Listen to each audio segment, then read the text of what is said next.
Hey, everybody, welcome. Glad to be here with all of you tonight. We're going to have yet another great late night conversation. Let's go. Spoken of the American century. I say that the century on which we are entering can be and must be the century of the common man. A radical redistribution of economic power. I mean, we know that racism is just a byproduct of capitalism. Everything would be all right if everything was put back in the hands of the people. We need a government that will make sure Americans are taken care of and organize the economy to serve the people, not the profits of a wealthy few.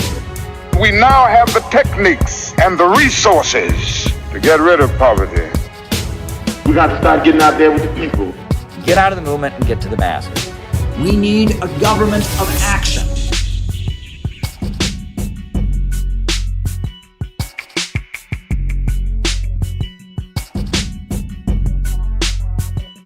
Welcome, everybody. Glad to be here with all of you tonight. We're going to just do a usual late night conversation. I do have a slideshow for you all. A lot of people like it when I do slideshows.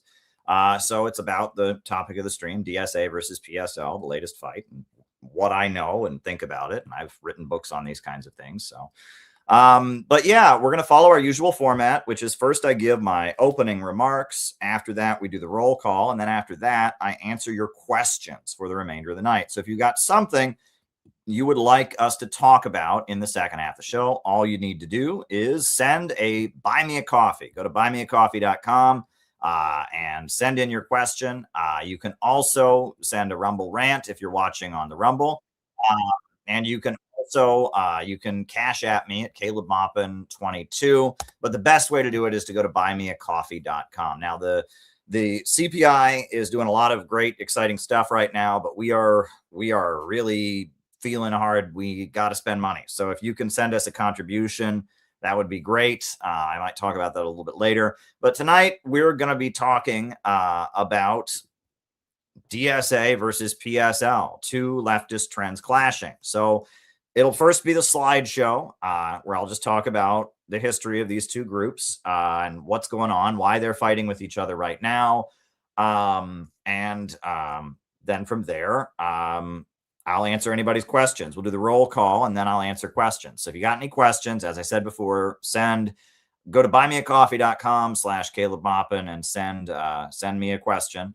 Questions are always appreciated. That's how we do it. So first the opening remarks, slideshow, then the roll call, then I'll answer your questions. So right now there's a big fight happening between two leftist organizations, the Democratic Socialists of America and the Party for Socialism and Liberation. And in a way, I'm not surprised by this, but at the same time, I didn't exactly see it coming. So I don't know if you all, those who follow this channel will remember that last September, Noah, who's the CPI regional captain for Boston, and myself, we drove out to the city of Detroit because the People's Conference for Palestine was happening.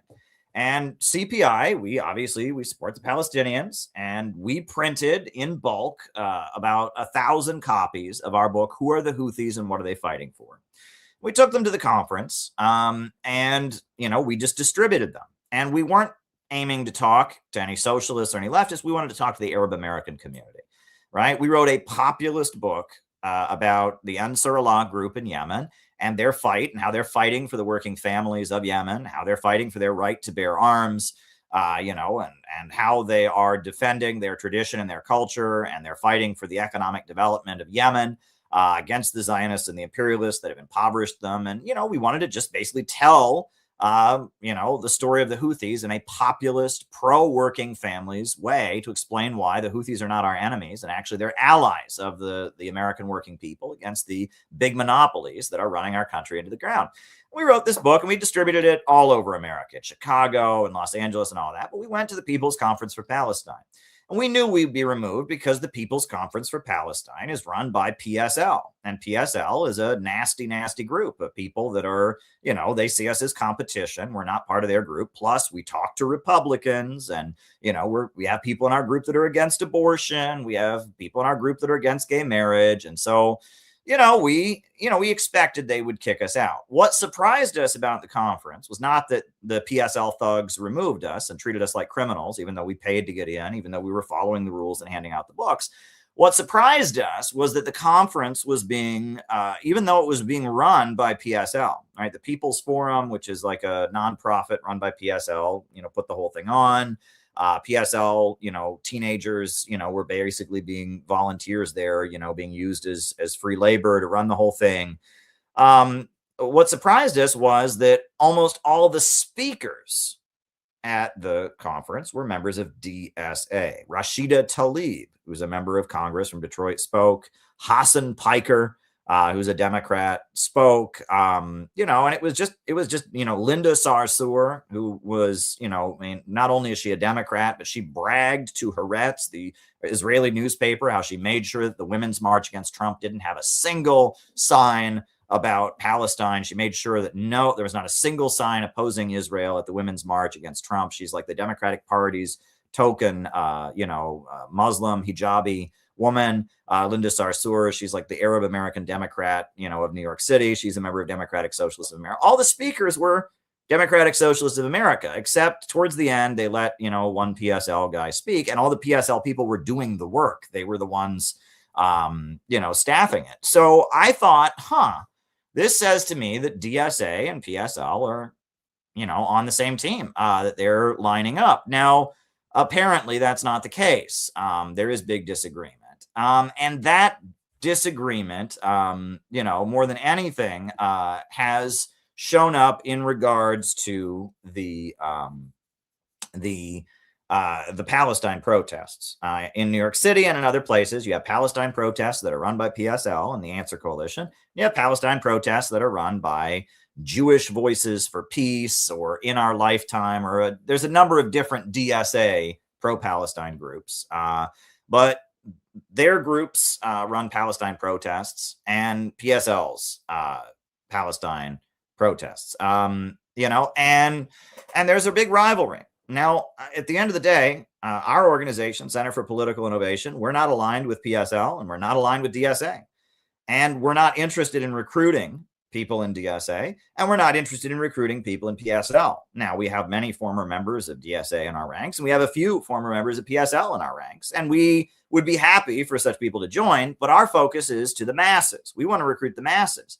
However, I have studied extensively the history of leftist groups in America, and I find it very interesting. And I've written books on these topics. I wrote this book, which is very, very much related to what we're going to talk about tonight, Trotsky and the Neoconservatives, about why is it that the neocons, the war hawks that are driving Trump to bomb Iran, why is it that they have roots in Trotskyism? What's the story there? And I've written about Jerry Healy, right? This Trotskyist leader from Britain that DSA is like on a crusade against, and they published a book against him. He's been dead for 35 years. They published a book against him during the 2024 campaign. And I've written on these topics because it's important, right? And, I have the big textbook, Out of the Movement to the Masses. And, we're going to talk about these two groups and what they're really fighting about, where this fight came from, what it's really about. That's what we're going to talk about tonight. All right. So who are the two groups?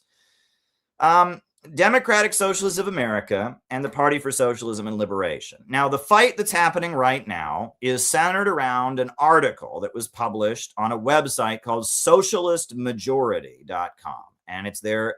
And what is Socialist Majority? It's just a website. But this article is being circulated everywhere. And this website, Socialist Majority, I think it's just some people who are members of DSA, that happen to be members of DSA, and they have a website, and they have a few members, but DSA's national leadership has decided to blast this article attacking PSL everywhere. They're circulating it everywhere. And it came out on April 4th, 2026, and it provoked a very huge social media discussion. And what the article says, and I linked it in the chat if you want to go read it for yourself. And it says basically, it's called "What Does It Mean to Vote Socialist?" And their argument is that PSL runs symbolic election campaigns. As PSL, they run third-party candidates for the Party for Socialism and Liberation. They run for president every 4 years. They run in local elections, city council, etc. And that these are not serious campaigns. They're not going to win. These campaigns are just recruiting drives for the PSL. It's basically just an opportunity for PSL to get its name out there and recruit people. And, and that by doing that, they are hurting people like Mayor Mamdani of New York City and people like Alexandria Ocasio-Cortez and Rashida Tlaib and Ilhan Omar. And that if PSL was not running campaigns, socialist campaigns outside the Democratic Party that have no chance of winning, that more Democratic socialists who run as Democrats that are part of DSA would get elected, and that it's far better to have a Mamdani and an AOC actually win than it is for PSL to recruit 5 or 10 people by running one of their symbolic campaigns. That's the thrust of the argument, right? DSA is basically saying that we have the potential to win elections, and PSL is ruining that for us by running third-party campaigns, and so socialists vote for them, and they don't vote for the Democrat who happens to be a socialist, and we lose. That's the thrust of the argument. That is not really what the argument is about, okay? And we're going to get to what the argument is really about and where the disagreement lies. And when it really gets down to it, my position here is kind of plague on both your houses, but there's important lessons here. So we're going to talk about the disagreement obviously goes much deeper than just this recent article. It's a much, much deeper disagreement. So we're just going to talk about the history of both groups. Now, Democratic Socialists of America is a mass organization. Anyone can join DSA. You can join DSA right now by getting on their website and join it. And, just like CPI, we're a mass organization. You can join.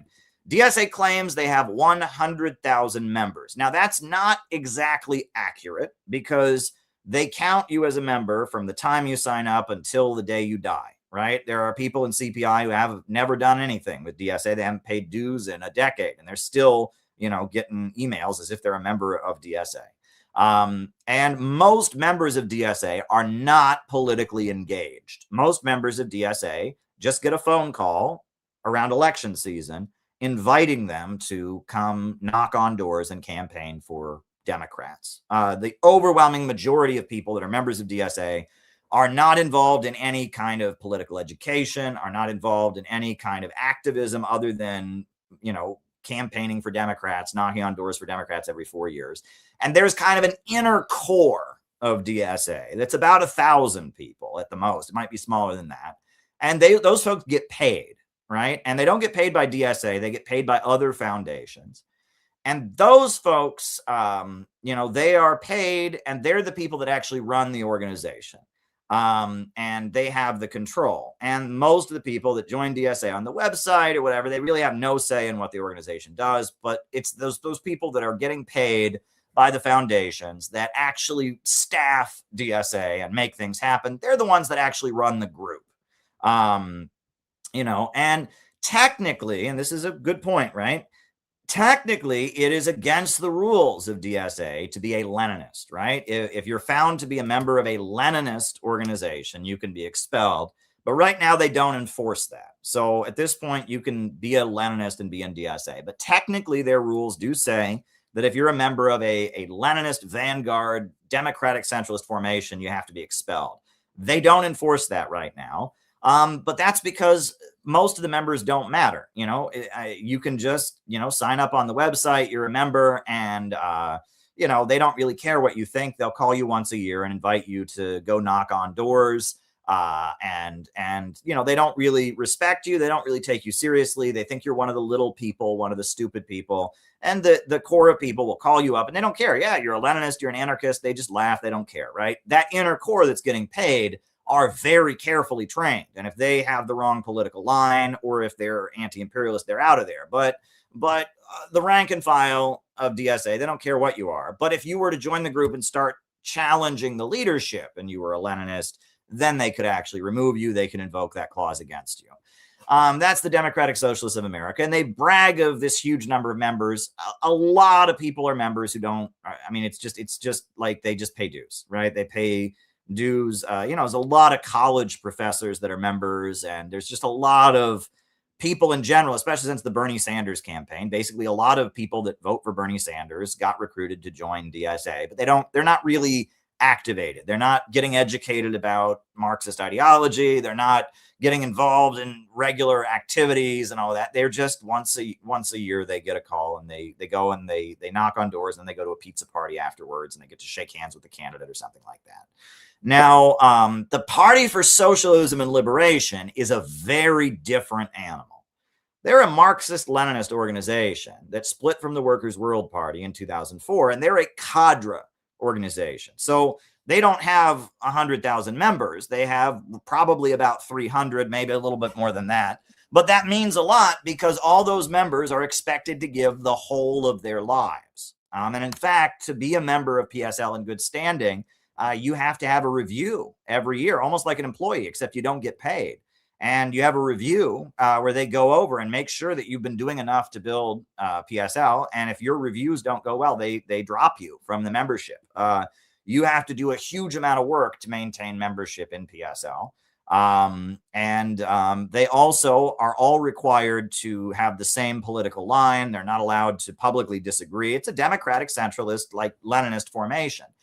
Most of PSL's members are college-aged people, and most PSL members only stay in for 1 or 2 years. It's a college phase, and it's designed to be that, and we'll get to that later. But what PSL does is they run protests around the latest trendy liberal cause, and they stage those protests as a way to raise money and as a way to recruit people into their organization. And they, it's like, if you want to be part of this group that runs protests, you ought to really join this great group called the PSL.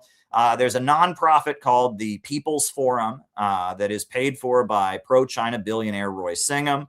Just like DSA's Cadre are all paid by these foundations they're paid by the People's Forum, which is funded by Roy Singham. It's a similar kind of thing, except that PSL has a much more Cadre orientation. So, when they have 300 members, that's 300 members that are full-time activists, whereas DSA has 100,000 members, but only about 1,000 of them are actually in the group and actually full-time, doing full-time activism. Whereas most of the members are just paper members. You can't be a paper member of PSL. That's a big difference. So you can't just line up their membership and say, well, DSA has 100,000 and PSL only has 300. It's not exact, right? And I see this a lot of times. I've argued with people. People have said to me, oh, Caleb, the Communist Party of Ukraine only had 100,000 members. And I said, yeah, but it's a Leninist vanguard party. To be a member of the Communist Party of Ukraine, you had to give the whole of your life, and they won elections very consistently in the Donbass, and a lot more than 100,000 people voted for them. But to be a member of a Leninist vanguard party, you are a cadre. You give the whole of your life. Whereas to be a member of DSA, you just fill out a card. It's a very different thing. So that's one thing to keep in mind in the debate. All of this really gets back to Trotsky. And it's funny, right? Neither group really promotes Trotsky. PSL, I mean, if you get to know them, and people that get really into the history of the group might talk to you about Trotsky. And DSA, there's probably a lot of like little factions or kind of intellectually, smart, bookish people in DSA who talk about Trotsky, but neither group goes around promoting Trotsky. You go to a DSA convention, you're not going to see people selling Trotsky books. You're not going to hear people talking about Trotsky. And if you go to a PSL event, you're not going to hear people talking about Trotsky. PSL, they might discuss Trotsky a little bit, but really they don't get into Trotsky. But it really all gets back to Trotsky, right? So Leon Trotsky was a leader of the Russian Revolution. He was born in Kherson in Ukraine, and he was a young Jewish guy from the middle class, from kind of a wealthy family. And when he was a university student, he became a Marxist. First, he was a Narodnik, a peasant revolutionary, an agrarian revolutionary, but then he became a Marxist. And Trotsky was it was a big number of people that they called the revolutionary intelligentsia, but Trotsky was in exile, even though he was born in the Russian Empire in Ukraine. He spent most of his life in Vienna, in Paris, in New York City. He lived in New York City for a long time. He had a newspaper in New York City, a Russian language newspaper in New York City. He was just this Jewish guy from Russia who was a Marxist, who was very well known as a speaker and a writer and such. And Leon Trotsky, he was a Russian guy, a guy of Russian descent who was in exile, was kicked out of Russia for his radical views, and he went around Europe talking like a Marxist. And Lenin formed the Bolshevik Party, the Party of New Type. In 1903, Lenin, formed the Central Committee, and then in 1912, the Bolsheviks expelled the Mensheviks, and they formed, the Bolshevik Party of a New Type. And Trotsky was on board at the beginning. 1903, he was friendly with Lenin and all of that. But then when the Bolsheviks went to form their own party in 1912, he wasn't interested. And the main reason was that Trotsky had a political theory called the permanent revolution. And Lenin had developed his theory of imperialism, the highest stage of capitalism. And those theories don't line up. Lenin said basically that capitalism has evolved into the monopolistic rule of an international financial oligarchy. That the big bankers of the West are dominating the world and keeping the world poor. And it's not a struggle of the workers against the bosses. That was the classic Marxist narrative. Rather, it's a struggle of nations against imperialism. And that the revolutionary energy isn't going to be in the West. It's going to be in the East, in the colonized world. And that is what Lenin believed. And on that basis, they eventually set up the Soviet Union. Lenin very much deviated from Marxism. He developed a whole new theory of how to run an organization, democratic centralism. And he had a whole new theory of imperialism, the highest stage of capitalism. He said that nationalism can be good when colonized people are breaking out of imperialism. Lenin had a whole new breakthrough. Trotsky kind of agreed with it, but not really. And he had this concept of the permanent revolution, where he basically said that, yes, you can have a revolution in an impoverished or colonized country like Vietnam or Cuba or the African continent, but the only point of that revolution is to spread it to the West, where it really matters. That you cannot have socialism in one country, and that peasants are a backward class. And he blatantly opposed peasants' demand for land redistribution. And he said peasants are an inherently backward class, and you cannot build a revolutionary movement with a peasant majority, right? Only the working class, the industrial worker, is revolutionary. So because of that, the West, where you have the industrial working class as the majority, only in the West can you really have socialism. And these countries, the working class might take power, but they just have to spread it to the West where it really matters. That's the theory of permanent revolution. And Trotsky believed in the theory of permanent revolution, and Lenin did not. And Trotsky went around advocating for the creation of the European Union. He called it the United States of Europe. And he went around saying that we need to have a revolution in Western Europe where it really matters, in the most advanced countries. And so in order to keep the, to break down national divisions between workers, we're going to create one country for all of Europe. We're going to create the United States of Europe, or the European Union.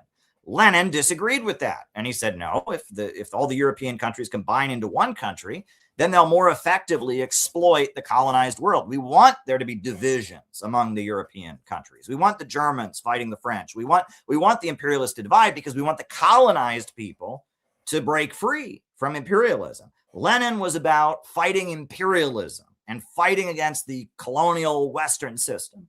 Trotsky was about fighting for the Western working class, the industrial working class. Trotsky was holding on to the classical Marxist narrative with his theory of permanent revolution. Lenin took communism and took it in a very different direction. He took it a little bit eastward. Stalin took it even more eastward. And now we have a whole new economy in the world that emerged as a result of the Russian Revolution. But I would argue that a lot of what exists in the new economy in the world isn't even really Marxist. But that's fine. I think that's good, right? Whereas Trotsky wanted to hold on to the classical Marxist narrative of one day the workers of France and Germany and Britain are going to rise up and overthrow their bosses and create a dictatorship of the proletariat and industrial workers' government. That was the difference between the two of them. Now, Trotsky, after the Russian Revolution, he had a falling out with the Soviet leaders. He didn't like Stalin, and for very racist reasons. If you read this book, the opening pages of this book, he tells you that Stalin is Asiatic. He's not a white man, right? He's not Western enough. He's Asiatic. He compares him to Genghis Khan. It's very racist, but basically, he didn't agree with the Leninist belief that it's going to be people in the colonized world. And Stalin was from Georgia, and Stalin was just like these Central Asian people. He was not a good white European industrial worker. He was from the peasantry. He was from a rural area, and I mean, Trotsky just lays it out there, right? Stalin is Asiatic. The system he built up is primitive and authoritarian. Trotsky didn't like Stalin, and he didn't like the Soviet Union. He wasn't loyal to the Soviet Union. Stalin said, we're going to build a prosperous socialist society in one country. Trotsky said, no. The only point of the Soviet Union is to spread communism to the West where it really matters. Stalin said, no, in order to build socialism in the Soviet Union, we're going to make trade deals with the West. We're going to hire engineers and scientists from the West and help us build it up. Trotsky said, no, we need to hold out for the permanent revolution. So Trotsky was forced into exile. First, he lived in Turkey. Then he lived in France, and then he moved to Mexico. And eventually, as World War II was breaking out, he was killed. And he was killed by an agent of Stalin because he was actively trying to demobilize the Second World War. He was against the Second World War, and he felt that that it should be a plague on both your houses in World War II. He wanted to, he said World War II could only end with a workers' revolution on both sides. And so Stalin killed him because he thought that he would prevent the labor movement from fighting in the Second World War. But before Trotsky was killed, in 1939, the Soviet Union and Nazi Germany signed a temporary non-aggression pact, right? 1939. And the fall of 1939, Molotov, the Soviet leader, and Ribbentrop, the Nazi leader, met, and they signed an agreement that they basically drew a line down the center of Europe, and they said, we won't go on this side, and you won't go on that side. And when they signed it, the Roosevelt administration in America was outraged because the Communist Party had been aligned with Roosevelt, and the communists had been focusing on fighting fascism. So, the communists had been building all these anti-fascist demonstrations. They were supporting Roosevelt. They were building an anti-fascist united front. And then out of nowhere, they did a U-turn and they signed a non-aggression pact with Hitler. And so that was seen as the Soviet Union betrayed America, and that the communists were not sincere in their anti-fascism, that their talk against fascism wasn't really sincere. And so there was a really big public relations campaign against communism and against the Soviet Union in America. Time magazine started calling the communists in America communazis. Earl Browder, the leader of the Communist Party, was thrown in federal prison for a minor passport violation. It was a political frame up. I mean, it was just political, and they let him out as soon as the USSR and the Soviet Union were allies. It was totally a political thing, and there was an anti-communist atmosphere. And in that atmosphere, the New York City Trotskyists panicked, and they denounced the Soviet Union. Trotsky said that the Soviet Union was what he called a deformed workers' state, and that a deformed workers' state, in that it was socialist in its foundation, but it was led by a parasitical, corrupt Stalinist bureaucracy. And Trotsky technically supported the pact. He said the Soviet Union had the right to make the pact. He said they didn't do it in a principled way, but he said they had the right to do it. Whereas the New York City Trotskyists, led by Max Shachtman and James Burnham and Martin Aburn, they said, oh, no. The Soviet Union is not socialist at all. And it was more than that. They attacked what they called the Cannon regime. James Cannon was the leader of the Socialist Workers' Party, the Trotskyist group. They said it was a cult. It was practicing the cult of the leader. And they broke with Trotsky. And the book that Trotsky wrote against the New York intellectuals is called The Struggle for a Proletarian Party. And the book that James Cannon wrote, which I actually think is much better, honestly. I think James Cannon's book, it's actually very insightful, as much as I'm not a Trotskyist. James Cannon wrote a book called, I have it around here somewhere, The Struggle for a Proletarian Party. And The Struggle for a Proletarian Party, I've got it here somewhere, is a very insightful book about who these New York intellectuals were. So the New York intellectuals broke with Trotsky. And they followed a guy named Max Shachtman. And the Shachtmanites, the followers of Max Shachtman, laid the basis for what is now called Democratic Socialists of America and the neoconservative movement. Fascinating, isn't it? So Max Shachtman is this New York City Trotskyist who breaks with Trotsky. And for a while, he had his own party. It was called the Workers' Party. And later it became the Independent Socialist League. And Max Shachtman's position was that the Soviet Union is no good. It's an evil empire. But America is also an evil empire, plague on both your houses. And he was involved in a lot of labor union organizing. He was a pretty skilled labor union organizer in New York City. And he had a couple hundred people who followed him that were labor union activists. And they were the Independent Socialist League. And they called themselves the third camp Trotskyists. And they were just this group of labor union activists largely based in New York City, but in other parts of the country too, in San Francisco and places like that. And, Max Shachtman was their leader, and they were supporting labor unions, and they hated the Communist Party because they said the Communist Party were agents of the Soviet Union, which was just another evil empire. And in the labor unions, they worked against the Communist Party.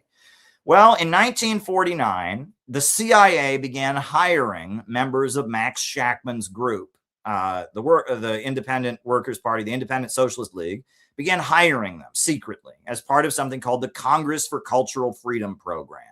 And that basically the CIA started funneling money to these magazines, Partisan Review in the United States, Encounter magazine in Britain, Der Monat and the Frankfurt School in Germany, Paris Review in France.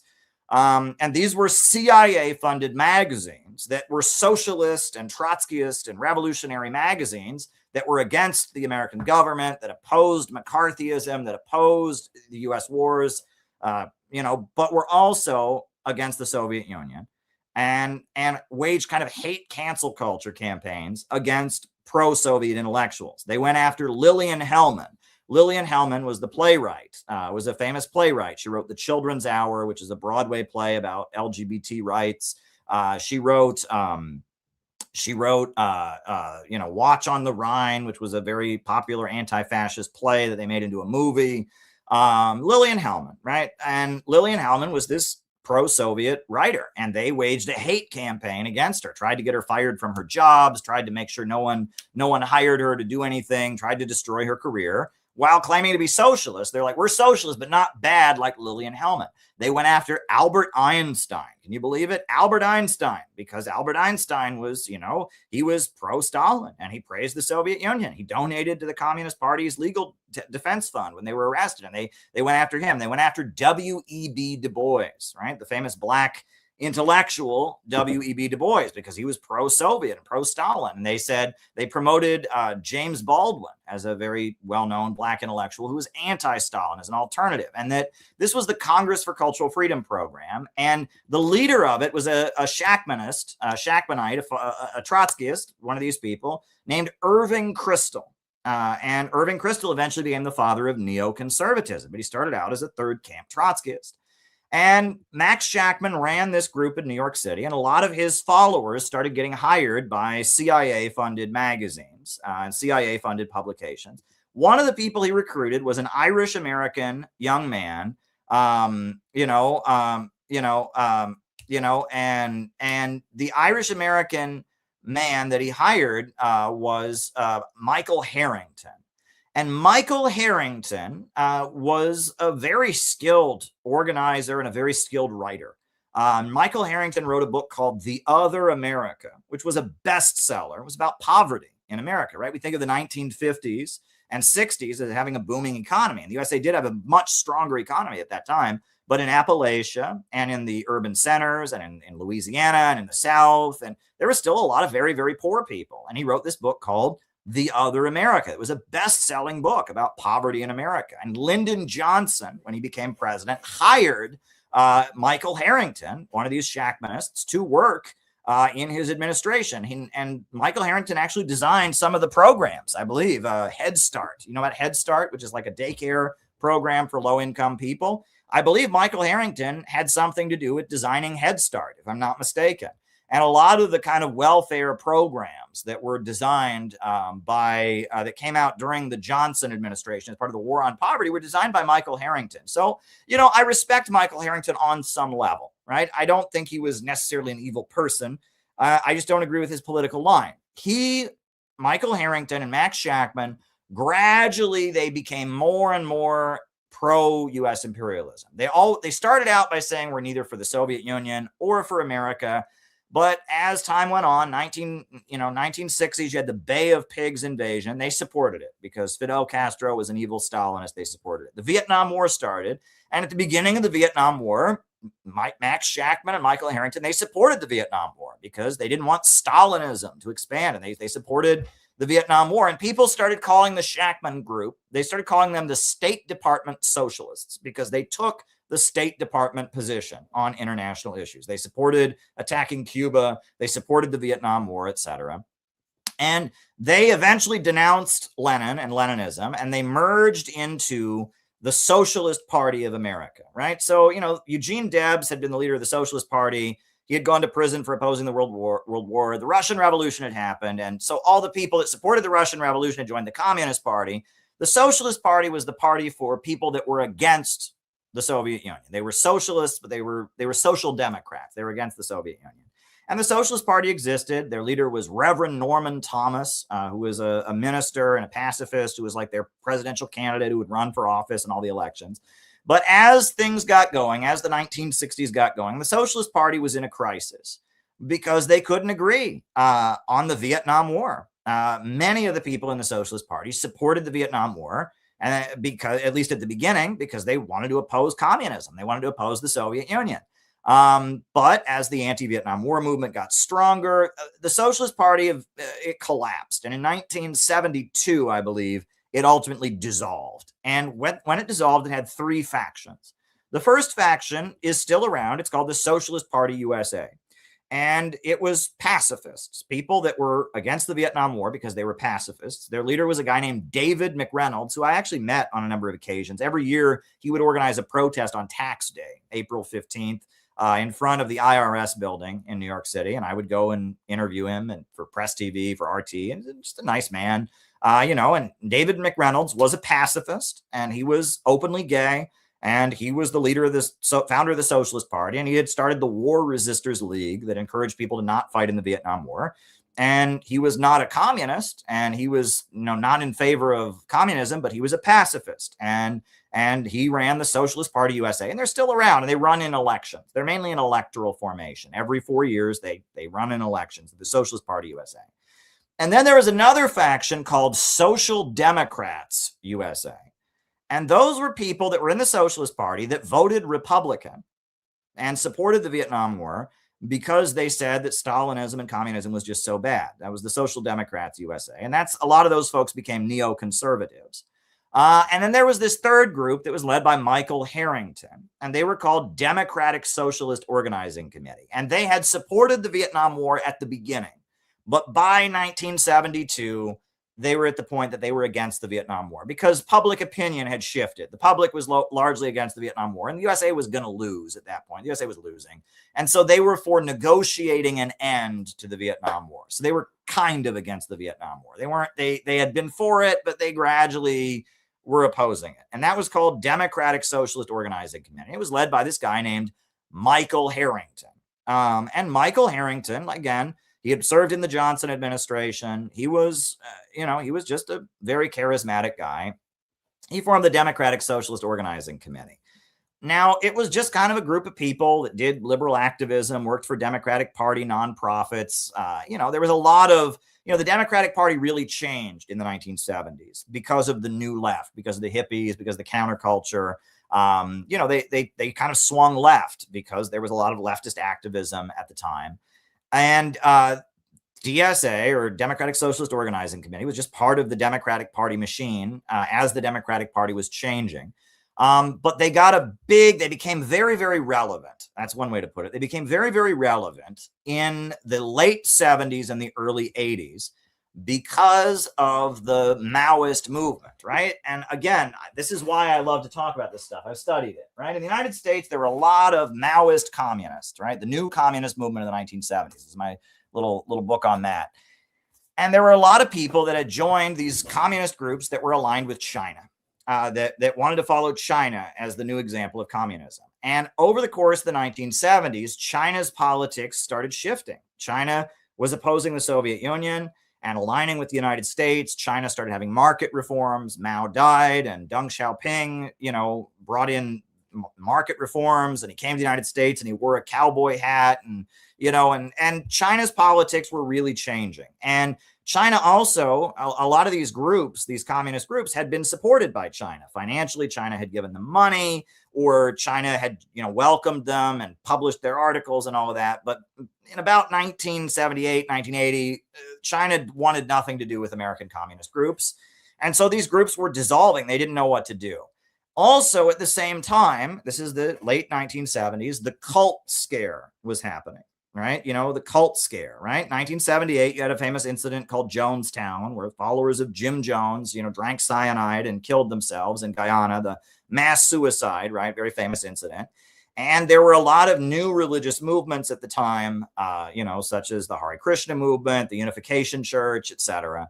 Scientology was big during these years. And, there was a lot of new religious movements. And something called the Cult Awareness Network came into existence. And this was a group of people that if you thought that your son or daughter or your child was in a cult, you could pay them money and they would kidnap them and lock them in a room and browbeat them until they changed their views. And this happened all the time. And members of the Unification Church would get kidnapped and locked in a room and deprogrammed. Members of the Hare Krishna movement, members of Scientology. And it was a crime. I mean, it's called kidnapping, false imprisonment, but it was happening. And there was this group of people, the Cult Awareness Network, that would do this. And if you didn't like the fact that your son or daughter, who was a legal adult, had joined a religious group, it's Dr. Steve Hassan and Rick Ross, and it was a whole slew of these people. Ted Patrick was one of their people as well, and they would kidnap people and get them to change their views. And it was a big thing that was happening. And at the time, some communist groups were targeted by the Cult Awareness Network. One of the groups was called the Democratic Workers' Party, and it was led by a feminist intellectual named Marilyn Ferguson. And Marilyn Ferguson was a Maoist communist, and she was part of the Democratic Workers' Party. But as China's politics was shifting, she decided she wanted to align with communist Bulgaria. And so she went to Bulgaria and started, getting support from communist Bulgaria. And they were going to become the American Alliance Against Militarism. And I guess they bought an office. They were going to become a lobby in Washington, D.C. against U.S. military interventions. And I'm sure the CIA didn't particularly like that. And the Cult Awareness Network went into the Democratic Workers' Party, and they destroyed it. And now a leader of DSA is a woman named Lanja Lawlek, Janja Lawlek. I pull up her name. She's the leader of Democratic Socialists of America. Lanja Lawlek, I think is her name, right? Or Janja Lawlek. Right. And she teaches at California State, and she was part of the Democratic Workers' Party. And they went after the leader, Marilyn Ferguson, and they called her a cult leader. They said she engaged in brainwashing, and they liquidated the organization. They all merged into DSA. And DSA was largely a deprogramming operation for Maoists, right? Is that all these people had joined communist groups, and China's politics were shifting, and there were tens of thousands of people that were in Maoist communist groups, but they were very confused. And so the Cult Awareness Network was, telling people, you've been brainwashed, you're in a cult, and you need to join the Democrats. And DSA was a vehicle. The Democratic Socialist Organizing Committee was a vehicle for getting people out of being Maoist communists and into the Democratic Party. And they had a magazine called In These Times, and it was a widely circulated magazine. And they got funding from the United Auto Workers Union. They had like a foundation that they had set up. It was like the Progressive Coalition, the Progressive something or other. It was funded by the Democratic Party. Doug Frazier was the leader of the United Auto Workers Union. And DSA had a lot of money and funding. And basically, DSA would go and get people out of Maoist communist groups and get them into the Democratic Party. And the Democratic Party at that time was doing a lot of things that like would attract Maoist communists. For example, Jesse Jackson, ran for president in 1984, and his platform was very communist, right? He called for national health care. He supported the Palestinians. He supported Nelson Mandela and the overthrow of apartheid in South Africa. And that, it was about getting communists out of communist groups and into the Democratic Party. And it was very successful. And it was a lot of them then went back to grad school and became college professors. And DSA is a very academic organization. There's a lot of like famous like leftist writers.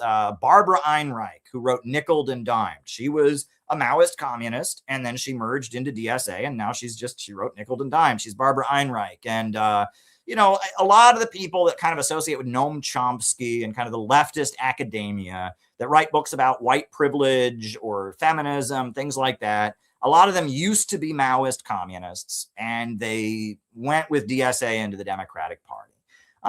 And that's what DSA did in the 1980s. And in 1985, they formally, I think, created DSA. They were the Democratic Socialist Organizing Committee. They had loads of money, and they were a deprogramming operation with Cult Awareness Network people in them, and they funded by the UAW. And a lot of the DSA founders were CIA people, like Michael Harrington was a State Department socialist, served in the Johnson administration. Gloria Steinem is the editor of Ms. Magazine, kind of the face of American feminism. She brags that her whole history is with the CIA. The CIA made her what she is. I mean, she brags about it in her autobiography. There's many other names of people that were very obviously tied to American intelligence. Irving Howe was one of these people. Irving Howe, that was DSA in the 1980s. It was a deprogramming operation. In the 1990s, the Soviet Union had fallen, and things in American politics were changing a lot. And the labor movement was under attack, right? The jobs, those good paying industrial jobs were closing down. The auto plants were closing down. Labor unions were weakened, and so the labor unions needed like a new layer of people to support them. So the labor unions kind of moved a little bit leftward. And a guy from DSA named John Sweeney became the head of the AFL-CIO. And DSA, a lot of like college-aged socialists would get jobs working for labor unions, and they would join DSA. And that was the 1990s. And John Sweeney was the head of the AFL-CIO, and a lot of like, young people would go to college and they'd have a Marxist professor, and then they would want to go organize labor unions, and they would join DSA, and they would get a job at the United Federation of Teachers, or the United Food and Commercial Workers, or Unite HERE, or, hotel employees, restaurant employees, or whatever. And a lot of these young union staffers were members of DSA. Also, there was a college professor, a guy who taught at Union Theological Seminary in Harlem, named Cornel West. And Cornel West became kind of the face of the Black intellectual who was the face of Black radicalism in the 1990s, right? You had the LA riots that had happened after the murder of Rodney King, or no, he wasn't murdered, but the beating of Rodney King, the video of that. You had the LA riots. You had the Million Man March, where Minister Louis Farrakhan, who was a Black nationalist, gathered this huge gathering. Many people say it was, in fact, 1 million people. It was at least 500,000 people in Washington, D.C. You had Mumia Abu-Jamal was facing the death penalty, and millions of people marching in the streets, and the Pope and other people saying, don't execute Mumia Abu-Jamal. And the Black movement in America was very much at odds with the Democratic Party. The Democratic Party, Bill Clinton had said, I'm a Democrat and I'm racist. That was basically Bill Clinton's, platform was, he did an ad where he filmed himself with a chain gang. He suspended his campaign to go back to Arkansas to give the death penalty to a Black man who had killed a police officer, and that Bill Clinton was tough on crime, lock him up. He was mass incarceration. And Bill Clinton was a Democrat, but his platform was basically, we're against the Black movement. So the Black movement was kind of under attack. Bill Clinton famously attacked during his campaign Sister Souljah, right? Who was a rapper, and he did a whole speech condemning her. And so the Black movement was very much on the defensive. Mass incarceration was rising. So you had the LA riots, you had the Million Man March, and Cornel West became this college professor. He wrote a book called Race Matters, and he would go on PBS, and he was like the face of black radicalism in the Democratic Party, and he was a member of DSA. He was just a DSA guy, and Cornel West kind of emerged, and that was in the 1990s. And that was DSA. And my political activism started during the Iraq War. I got involved in protesting the Iraq War. And what I remember was that DSA would sign, there'd be a national anti-war protest by United for Peace and Justice. DSA would be listed as one of the organizers. And, you know, people would say, is DSA still around? People didn't know that DSA still existed. Their website was very unprofessional. You know, and people would joke that DSA was a banquet that happened once a year, that once a year, a bunch of people would go to a banquet in Chicago and listen to a speech by Cornel West. It wasn't really an active group. There were a lot of college professors that were still paying dues. You know, they would have a banquet once a year. John Sweeney of the AFL-CIO was still, you know, in DSA, but it was almost an inactive group. When the Bernie Sanders campaign got going, suddenly they reactivated, right? And suddenly Bernie Sanders is out there saying, I am a socialist, and that means I want to tax the corporations for more money. And so that's why I'm a socialist. And suddenly DSA started recruiting. And now we have Democratic Socialists of America. Now, what's interesting, and this is an interesting aspect of this, is that right now, DSA, it almost seems like a Muslim organization, which is bizarre. Because historically, DSA is very Zionist, but not anymore, right?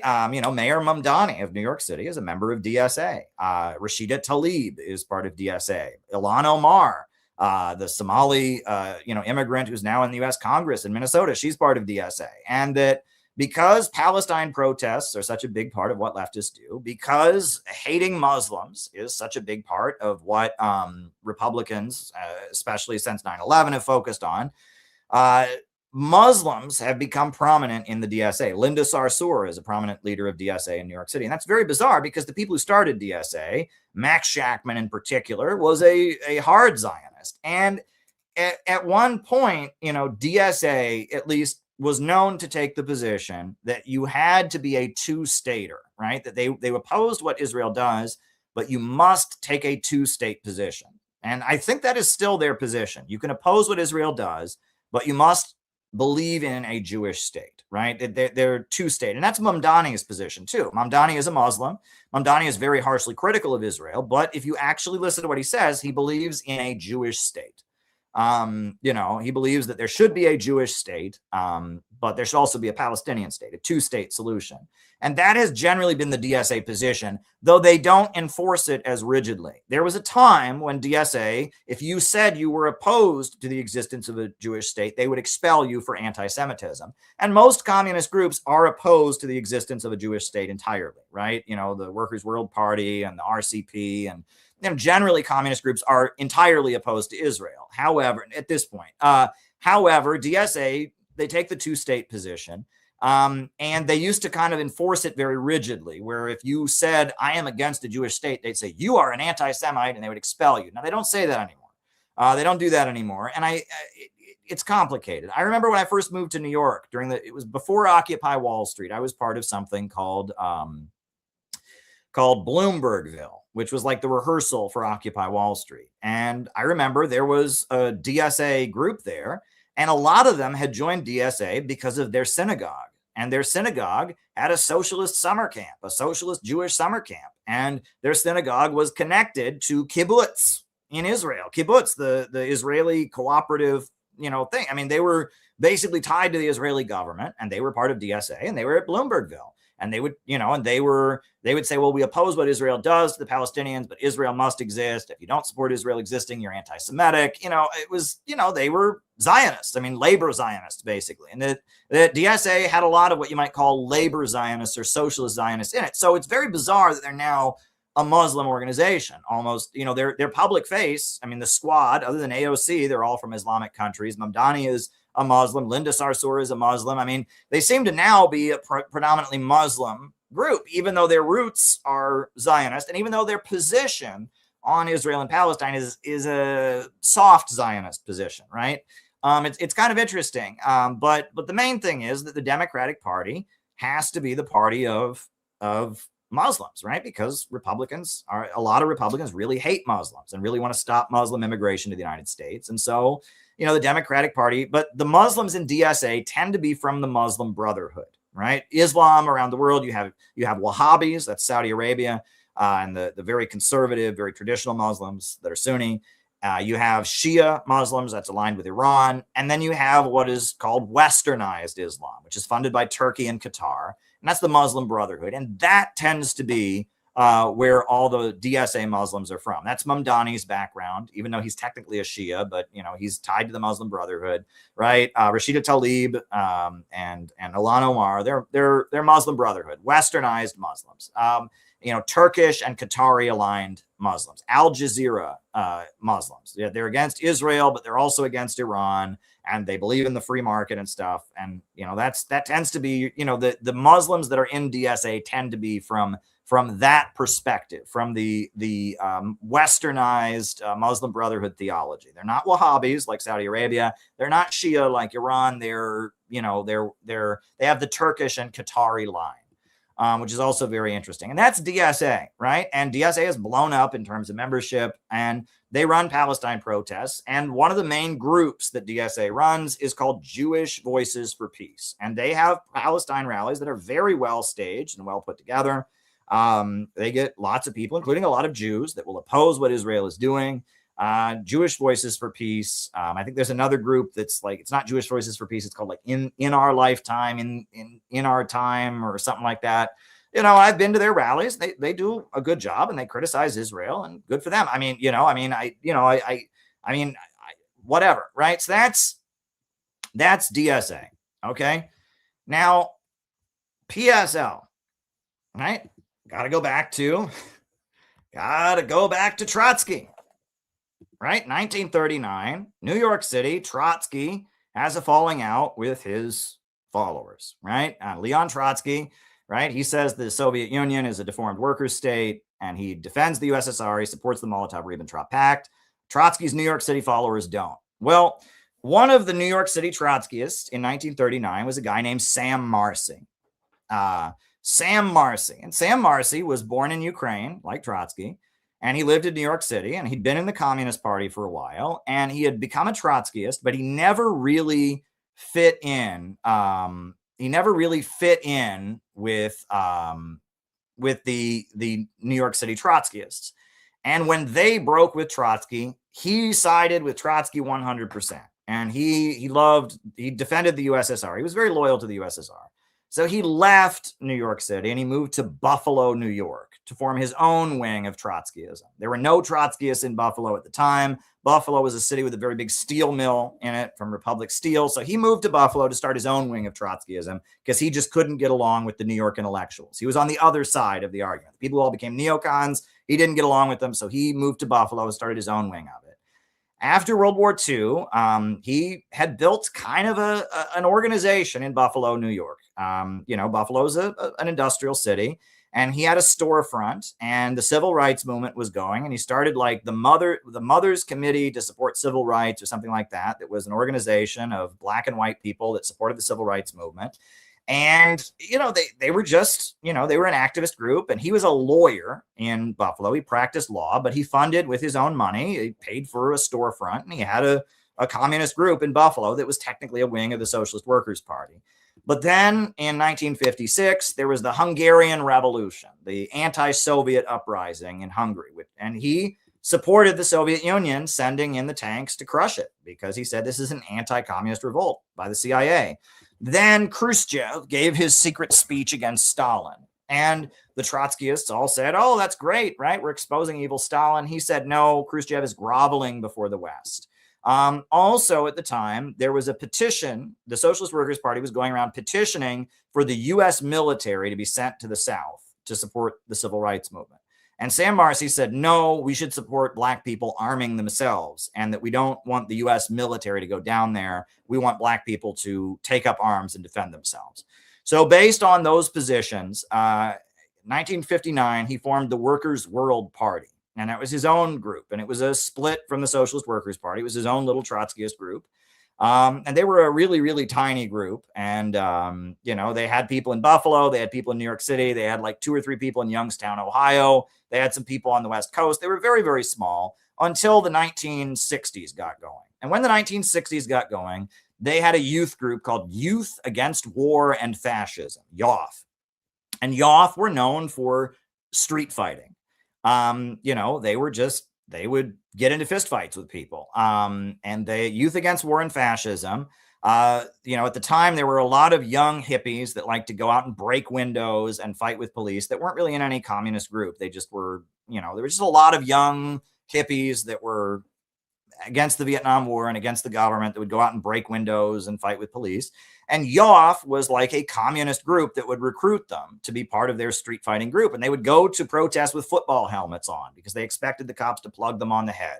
And they would carry banners with like lead poles in them so they could smash windows with the banner poles. And they were known for being a street fighting group, and they would wave the Vietnamese flag. They would chant, ho, ho, Ho Chi Minh, the NLF is going to win.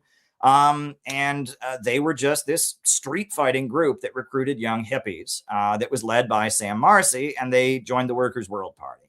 And Sam Marcy was this old guy, but he basically said, look, this is where the action is. These young hippies, most of the communist groups said that the young hippies were not good. This was a middle class. It was anti-working class. It was silly. But Sam Marcy said, no, this is great to have young people go and breaking windows. And he recruited a lot of these young people. And by 1970, 1969, the Workers' World Party was about 1,000 people, which is pretty big for a communist group in America. But then, the political crisis changed. By 1972, 73, there wasn't a mass rebellion going on. So they did what they called the turn to the masses. They did the turn to the masses. Which is they had the idea, well, we're going to form, activist groups that are not communist, and we'll recruit people and then they'll become communists. And like one of the biggest things they did was in Boston, there were racist riots against school busing, and they organized a big rally for the Democrats where they had Democratic Party officials speak, and they didn't talk about communism. They concealed that they were communists. They hid their communist politics.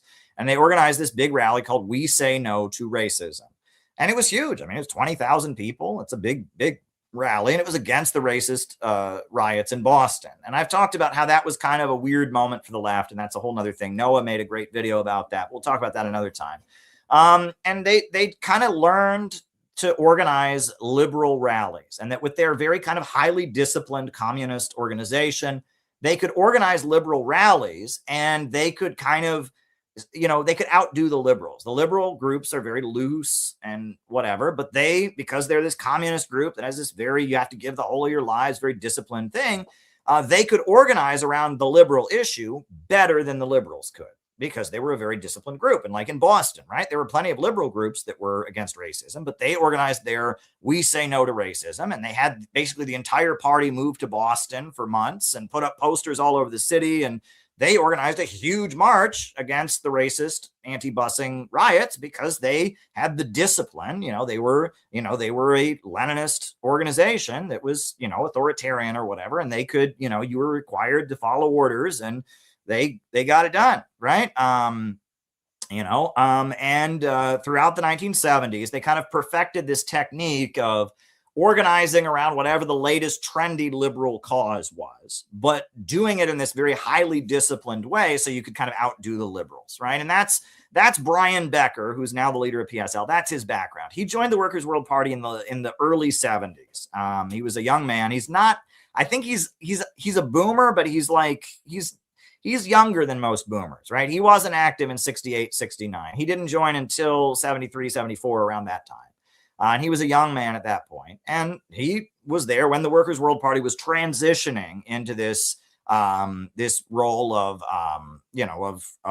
organizing liberal rallies. And he learned to be very good at it. The biggest rally the Workers' World Party ever organized was 1981. It was called the People's Anti-War Mobilization. And it was a huge rally against Ronald Reagan. Ronald Reagan had been inaugurated as president in 1981. And in May of 1981, there was a big anti-war protest against Ronald Reagan called the People's Anti-War Mobilization. It was about 100,000 people, and it was run by the Workers' World Party, and they organized it. But they didn't tell anybody they were in the Workers' World Party. They kind of concealed their politics, and it was just kind of, they organized this big anti-war rally. They were the stage managers of the anti-war rally, and that's kind of what the Workers' World Party learned to do. And in the 1980s, the 1990s, that's what they did, is they organized liberal protests. One of their protests in the late 80s was called "We Won't Take 4 More Years," which sounds like a Democrat rally, right? That was actually the slogan. "We won't take 4 more years." It was, I think, 1989, after George Herbert Walker Bush had been elected. "We won't take 4 more years." It's just a march against Republicans, even though they included every communist issue ever. It was just a march against Republicans. They did this throughout the 1990s. Every year they'd have a big rally in Washington, D.C. that they organized that would have tens of thousands of people at it. It would be all the communist groups would come, but they were the bosses. They controlled the stage. They were the bosses of it, and all the communist groups and a lot of liberals would come to the rally, and they were in charge. And that's kind of what they did. Fast forward to the 2000s, right? Sam Marcy died in 1998, but in the 2001, you had 9/11, and shortly after 9/11, the USA invaded Afghanistan, and the Workers' World Party formed ANSWER, which was Act Now, Stop War, End Racism, the ANSWER Coalition. Brian Becker was the head of the ANSWER Coalition, and ANSWER, they did what they'd been learning to do all these years very well, which is organize around the latest trendy liberal cause, which at that point was opposing the war in Iraq, but do it better than the liberals. And ANSWER was run by Workers' World Party members, and they didn't have anywhere near the membership that United for Peace and Justice had. But they could organize these rallies, and their rallies would get hundreds of thousands of people against the Iraq war because they would reserve the permits, because all their members would organize for it. And that even though there was another group called United for Peace and Justice that was kind of the real, that had way more support and would have elected Democrats speak at their rallies and stuff like that. The ANSWER Coalition, they were competing very effectively with United for Peace and Justice, and it was effective, right? And that the Iraq war protest movement had two wings. You had United for Peace and Justice, which would raise the slogan "Sanctions, not war," supporting the sanctions on Iraq. That had Democrats speak at their rallies, that sometimes wouldn't allow Palestine flags, things like that. And then you had the ANSWER Coalition that was led by Workers' World Party members, that they had Palestine flags there, and they talked about the Philippines, and they talked about North Korea, and they talked about every issue you ever heard of. And that was how it was done. You had the radical protest coalition, the ANSWER Coalition, and you had United for Peace and Justice. Well, in 2004, Brian Becker realized that he was really good at organizing and making money. He was bringing in donations from all over the world, and also in the United States. A lot of people were just giving him money. And he realized, he said, why am I wasting my time at the Workers' World Party? I'm running the ANSWER Coalition. I'm bringing in enough money. I'll just start my own party. So he started the Party for Socialism and Liberation. That's what PSL is, right? And that's where PSL came from. And DSA and PSL are the two groups that are fighting right now. So both of the groups obviously have their flaws. The flaw of DSA is that it is largely pro-imperialist, right? Rashida Tlaib, their member in Congress, votes for sending weapons to Ukraine, has supported the overthrow of the Syrian government, has supported every CIA color revolution ever. She's opposing attacking Iran now, which is good because Trump is doing it. AOC has abandoned they're pro-imperialist largely, DSA, but there's a lot of people that are members of DSA that aren't like that. And I believe there's something called the DSA Anti-War Committee that does take anti-imperialist positions, but largely DSA, they're largely just, pro-imperialist, social liberals that believe in more social programs, right? Whereas PSL, they are Marcyites, so they tend to support countries like North Korea and Iran and stuff like that. But they believe in a strategy of liberal tailism, which is their entire strategy is, whatever the latest trendy liberal cause is, that's what we organize around. And both of them are crypto Zionists. Now, it sounds a little harsh. You say, Caleb, that's crazy. PSL is totally against Israel, not even for two states. DSA opposes Israel, has all these Muslim members. Yes. But they still, both groups believe that the bulk of the American people are the enemy, right? DSA doesn't believe that as much, right? But PSL certainly does. And, PSL, there are people that were in PSL that talked about, they were in the Wisconsin branch of PSL, and they were members for 3 years. The entire time they were members, all they did was protest against outlawing abortion, in favor of abortion. And all they did was protest in favor of abortion and protest around Kyle Rittenhouse. No other issues, right? And because those were the trendy liberal causes, and that's how they could recruit. And that PSL, and I've known these people and I've been around them. PSL has no clue why anyone would oppose abortion, why anyone would oppose gay marriage, right? It just doesn't occur to them, right? They think red state people don't exist. They're scum, they're the enemy. And PSL thinks red state people are fascists, right? It believes that if you're against abortion, you're against gay marriage, you vote for Trump, you're a Nazi, right? And PSL, they were really against the Rage Against the War Machine protest. They were really, really against it because it included Republicans. And they have had whole articles on their website. Marjorie Taylor Greene is not really anti-war. They are opposed to working with any conservatives. They would violently escort libertarians out of their rallies in DC. I witnessed that a few times when I was reporting in DC. Libertarians are not allowed to be part of their protest movement. Republicans are not allowed to be part of it. If you're not woke and pro-LGBT and pro-abortion and if you don't check all the liberal boxes, PSL thinks you're Hitler, you're a Nazi, right? And if you watch PSL rallies on abortion, or PSL, I think they have a feminist organization, I forget what they're called.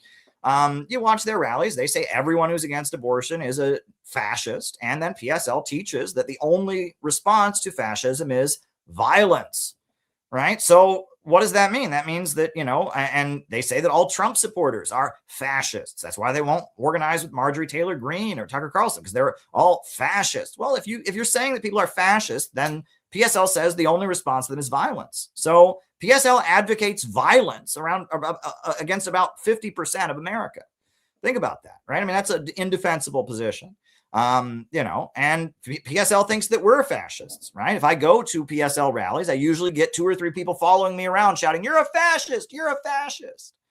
Well, I'm not a fascist, but PSL thinks I am, because I don't know why, because BreadTube says I am. So PSL, they are anti-populist. They think the American people are the enemy. They are against ever using the American flag. They're anti-populist. DSA is kind of anti-populist, though not entirely. Some of the DSA leadership have been involved in the labor movement enough. They talk about economics, but a lot of DSA's membership is also, they have the attitude, Ilhan Omar and Rashida Tlaib, both of them have said that economic suffering is not part of why Trump supporters, people support Trump. They're just losing their privilege, right? That is, a lot of DSA people and a lot of DSA leaders say that it's good for white workers to be losing their jobs. It's good for, working class people that are quote unquote privileged to lose what they have because they're losing their privilege, right? It's not that we want to benefit everyone. It's that we want to take from working people who have it too good and teach them a lesson and bring them down, right? And it's that identity politics. That's just kind of part of wokeism. Both of them are basically anti-populist. Now, PSL has a better international line. Their instinct is generally to support, countries that are under attack, but not Russia. They're neutral in Ukraine. For some reason, not Russia. And Brian Becker does a lot of performative anti-Russian shit. Like when Putin criticized Lenin, he did this whole thing. How dare he? And that PSL is officially neutral on Ukraine. One of their leaders is a guy named Mike Preisner, who actually, fought in Iraq, was a leader of Iraq war veterans. And he actually said it was good when people were marching around with Ukrainian flags. He said, oh, it's good. They're learning about internationalism. You can't make this up. You can't make this up. He thought that somehow the mobilization to support Ukrainian fascists was a good thing. And Abby Martin, who's married to Mike Preisner, supports the so-called peace movement in Russia, which is CIA. It's paid for by by the CIA. It's Navalny supporters, people that want to, overthrow the Russian government on behalf of imperialism. I mean, they are anti-Russian because the liberals are anti-Russian, and they can't possibly disagree with the liberals, especially when their whole strategy is organizing around trendy liberal causes. And PSL also believes that if you work with Republicans, that's an unforgivable crime. It's the Boston trap. That's PSL. And that PSL, their international line is a lot better than DSA, but there is no room for dissent in PSL, right? PSL, you do what they say or you're out. There's people that agree with them, that basically agree with their politics, but they did something wrong or they offended somebody or this happens. One thing that routinely happens in PSL, which is hilarious, is that a man and a woman will be dating. They have a lot of college-aged members, and they'll be dating, and then they break up, which is a common thing that happens. And when they break up, PSL has to expel one of them, and it's usually the guy because they have to support women. When they break up, the woman will say, I broke up with him because he's sexist. He's sexist in the way he treated me. And PSL will then have to expel the guy, right? That is routine. There's a lot of men who get kicked out of PSL just because they were dating a PSL woman. And that I can actually count on my hand, at least I can probably think of 10 people I have met over the years that got expelled from PSL because they were dating a PSL woman and they broke up. I mean, that's so ridiculous, but that's how PSL is. And the other thing is that PSL, they don't care if you agree with them or not. They want to use you, right? Like I said, if you're a member, you have your annual review, and it's like you're like an employee. Like, how much are you doing for us? You're not even getting paid, right? They want to use you. And if they can't use you, they don't need you, right? And that PSL is really into identity politics. They really love, Brian Becker is a white male, an elderly white male, a straight white male. But they really love, look, we've got this young queer person of color. Look, we've got a Puerto Rican transgender member. They really try to show off how they are. And they also really don't like anyone who knows anything. If you join PSL and you've read books like this, they're going to think, oh, you're too smart. We don't want you in this group. And if you ever disagree with PSL, right? If you ever criticize PSL in any way, their response is always, quote, well, we actually do something. We're the only ones that actually organize anything. And it's ridiculous because all kinds of people do stuff, right? I mean, all kinds of people do stuff, right? People, DSA organizes stuff. The Communist Party organizes a lot of people to go vote for the Democrat. I mean, people do stuff. The question is, what are you doing? But PSL, they have this, you're not allowed to think. And so if you criticize them, they're like, yeah, well, we actually do something. And it's like, well, no, you do stuff, but what you do is not helping. You're tailing the liberals. They don't want to have that conversation. And generally, it is their orientation. They learned this from Sam Marcy. If you disagree, they call you racist. They call you racist or sexist. And if the person you disagree with is a white male, right, like Brian Becker grabs a woman or grabs a black person and puts them in front of him and has them say it. And then if you disagree, you're being racist. And even if what you say is wrong, they say, well, the tone you're using a racist tone. And this is how the Marcyite groups operate, right? And Gloria La Riva is, and it's basically, PSL is run by a family, right? Brian Becker is the leader. His brother, Richard Becker, is the leader in San Francisco. His brother, Richard Becker's wife, is Gloria La Riva, who's their frequent presidential candidate. His son, Ben Becker, is the editor of their newspaper. It's socialism in one family. And it's a fundraising operation. Basically, is that they organize these protests and they recruit 20-year-olds. And what happens is that, these 20-year-olds join PSL, and they join PSL and they work their butt off because they have to maintain their membership. And after a while, the young people, they realize this group is going nowhere. Also, there's just an atmosphere of mental illness in the group. Like I said, when there's a breakup, they have to expel usually the man because, there was a breakup. And, it's like there's constantly, drama in the group. It's just an explosive drama. It's a collection of, I believe, Anya Parampil, who's married to Max Blumenthal. She at one point tweeted at Brian Becker, your organization is a collection of mentally ill teenagers. And it is. I mean, if you look at PSL, it is a collection of mentally ill teenagers. But if they do what Brian says, and that's really it's a group that is loaded with drama, loaded with personal stuff, loaded with accusations of racism, sexism, homophobia, they have kind of an anti-intellectual edge to them. If you come around and you know anything about communism, they don't want you around because they want you to learn it from them and just repeat what they say. And their politics are not very deep, right? It's, you know, it's basically money for jobs, not war. Racism is bad. You know, we should support countries that are under attack. You know, that kind of thing. Their politics is very, very watered down. And it's basically liberal politics with some communist theory attached to it. That's PSL. You know, so DSA has a problematic history and is basically a wing of the American, you know, liberal establishment, but it's a much wider tent. Anyone can join DSA, right? PSL, on the other hand, has a better international line, but it is a very, very top-down and controlled organization. Now, at the end of the day, this is what I'll tell you. We would work with DSA or PSL. You know, we would work with either one if that was the right thing to do. Right now, it doesn't appear necessarily that that's the case. Now, there is some interesting noise being made. I'm not going to get into detail about it.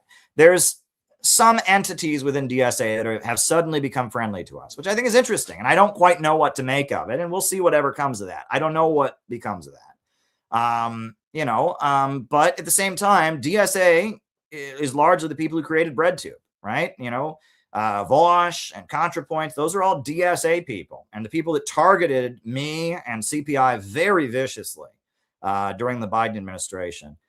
Those people, they were all in DSA, right? Steve Hassan is tied to DSA to some degree or other, and he advises the BreadTube people also. And like I said, the Cult Awareness Network. So there's that. The other thing that's interesting is during the 2024 election, when Trump was running against Kamala Harris, DSA decided to publish a smear book against Jerry Healy. So I wrote a rebuttal of it in defense of Jerry Healy, but a member of DSA named Aiden Beatty wrote a book against this amazing anti-imperialist activist, Jerry Healy. And I read it after the election, and I wrote my rebuttal to it in defense of Jerry Healy. But the book was actually paid for by Israel. You read it, he acknowledges. In the acknowledgments, Aiden Beatty says that, you know, the book was paid for by the Center for Jewish Studies that saw the international implications of his research. And, you know, I debunked the book. I draw heavily from the World Socialist website and their debunking of it. But they smeared this amazing pro-Palestine anti-imperialist activist Jerry Healy out of the blue, and they did it with Israeli money. There's a reason for that, right? You know, so DSA is a wing of the imperialist state, but Trump is attacking Iran, and they're against attacking Iran. They are against the war, and they are organizing Palestine protests and all of that. And there's some noise, like there's some people in DSA is a broad tent, but lately there has been some noise, like some people in DSA are kind of being friendly to us. That's fine. And we're not going to rebuff them necessarily, but we know what we're dealing with. PSL, on the other hand, is never going to want to work with us. I mean, you know, because they see us as competition. And PSL openly advocates violence against us. Now, some people in DSA have done that in the past, called us white supremacists, etc., but not all of DSA. And right now, DSA is kind of being, some people in DSA have been a little bit friendly to us. We would work with either one, right? You know, at the end of the day, if the situation changes in 24 hours, the tactics must also change in 24 hours. Look, we are not opposed to working with anybody. Right? You know, Karl Marx endorsed Abraham Lincoln because Abraham Lincoln was opposing slavery. You know, I think the supporting Roosevelt during the 1930s was the correct position for the Communist Party to take. You know, we have an alliance now, a friendly relationship with the Unification Church because of their support for North Korea and their, you know, their sympathy with Ibrahim Traore, the rising African leader. We'll work with anybody if we can do what we have to do. But at the end of the day, we have to just build our own organization. Right? At the end of the day, neither PSL or DSA is doing what we want to do. The basis of CPI is out of the movement to the masses, meaning that we don't want to recruit DSA. We don't want to recruit PSL. We don't want to recruit people that are part of some socialist group. We want to get to the masses of people. We want to get to the masses. We want to get to the masses of people who are suffering and build an organization that has roots in communities. We are not interested in being part of the movement and being part of the left. And lately, I've been reminding people, we're not begging for a place in communism, right? It doesn't matter, right? If all the other communists in America were to say to, you know, CPI, oh, you're great. that wouldn't mean anything. That would mean what? There's like 20,000 people in a country of 300 million people who like us. We want to get to the masses, and we have a different approach. We are optimistic. We are innovationists. We celebrate human growth and human creativity. We put out a positive vibe, and we offer solutions to make the country better. And we believe the big divide now is pro-growth versus anti-growth. The imperialists want to stop growth and stop humanity. And humanity doesn't want to be restrained, so they can stay at the top. And outside of the West, China and Russia have broken out of the Western system and are building the Union of Sahel States, Iran, the Bolivarian countries. There's a whole new world rising that wants to grow. And the imperialists don't want them to grow. They want to keep them in poverty. And the American people also want to grow. And that we believe that America needs to break out of imperialism and join the rising new world. And so we need to build a pro-humanity, pro-growth, anti-monopoly coalition. That's right. It's about globalism, imperialism, the rule of the world by big banks and monopolies that are keeping the world poor and grinding this country into poverty and starting huge wars in order to maintain their dying system. This old British Empire international system rooted in colonialism, Atlanticism, thalassocracy, imperialism, the highest stage of capitalism, whatever you want to call it. The British Empire system, that is what needs to be opposed. And that around the world, countries have broken out of that system. And we need to build a real serious movement in America to break out of that system, to demand a government of action that'll fight for working families. DSA isn't going to do that. DSA wants you to vote for the Democrats. And PSL isn't going to do that. PSL wants to organize liberal rallies around the latest trendy liberal cause. Only CPI can do it. So we've got to organize CPI. And part of that is that CPI, we don't hate conservatives. Many members of our organization are against abortion. Many members of our organization are against gay marriage. Many members of our organization are for abortion, or for gay marriage. We have members of our organization that are atheists. We have many members of our organization, I'd say the majority, that profess some type of religious faith or spirituality. We're not interested in waging a liberal culture war. Both DSA and PSL are. Right? For some reason, they make an exception for Muslims. I don't understand that, right? According to PSL, if you're against abortion, you're a Nazi. They advocate violence against you unless you're a Muslim, right? And in PSL, right? If you are against abortion, you're against gay marriage, you're a Nazi. They advocate violence against you unless you're a Muslim. Doesn't make any sense. I guess because Muslims are at odds with conservative America, they get a pass. They're allowed to be socially conservative, but no one else is allowed to be socially conservative. And there's just kind of this hatred for red state Americans, for Trumpers, for conservatives, for the white working class. There's a condescending attitude toward minorities. It's a strange entity, and we don't want to be part of communism in America. We want to build an optimistic movement to rescue our country from globalism, imperialism, and we want a government that invests in people and in communities. And we are building a very, very unique type of movement. And so at the end of the day, if DSA were to help us at some point, great. If PSL were to help us at some point, great. But we're not asking for that. We're not relying on that. We're not banking on that. We're not going out of our way to court that attention. We want to recruit the American people. And I've been asked many times since CPI was formed, what is your position on left unity? My position on left unity is that it's a waste of time. Because if all the communists in America got together, you'd still have only 20,000 people. And getting them together, getting them all in the same room would require accommodating all the craziness that has kept them irrelevant for so long. I want to recruit the masses of people who have never heard of PSL, who have never heard of DSA, and have no idea why anyone would join them. And I want to be in their neighborhood and in their community. And I want to have a beehive community center that is in their neighborhood teaching and performing services, having classes on nutrition and educating people that they get involved in and they learn our pro-growth, pro-humanity perspective. That's what I want to do. And I want to recruit people to join an anti-monopoly coalition against the big banks and corporations to fight for the only future that America can have, which is joining the rising new economy that says that we need to break America out of globalism and imperialism and break America free from the rule of big banks and corporations. That's what we need, right? That's what we need. So that's what we need to do. And if PSL were to want to do that with us, great. Doubt they will. If DSA wanted to do that with us, I mean, who knows, but I kind of doubt they will. Great. But we have to just focus on ourselves.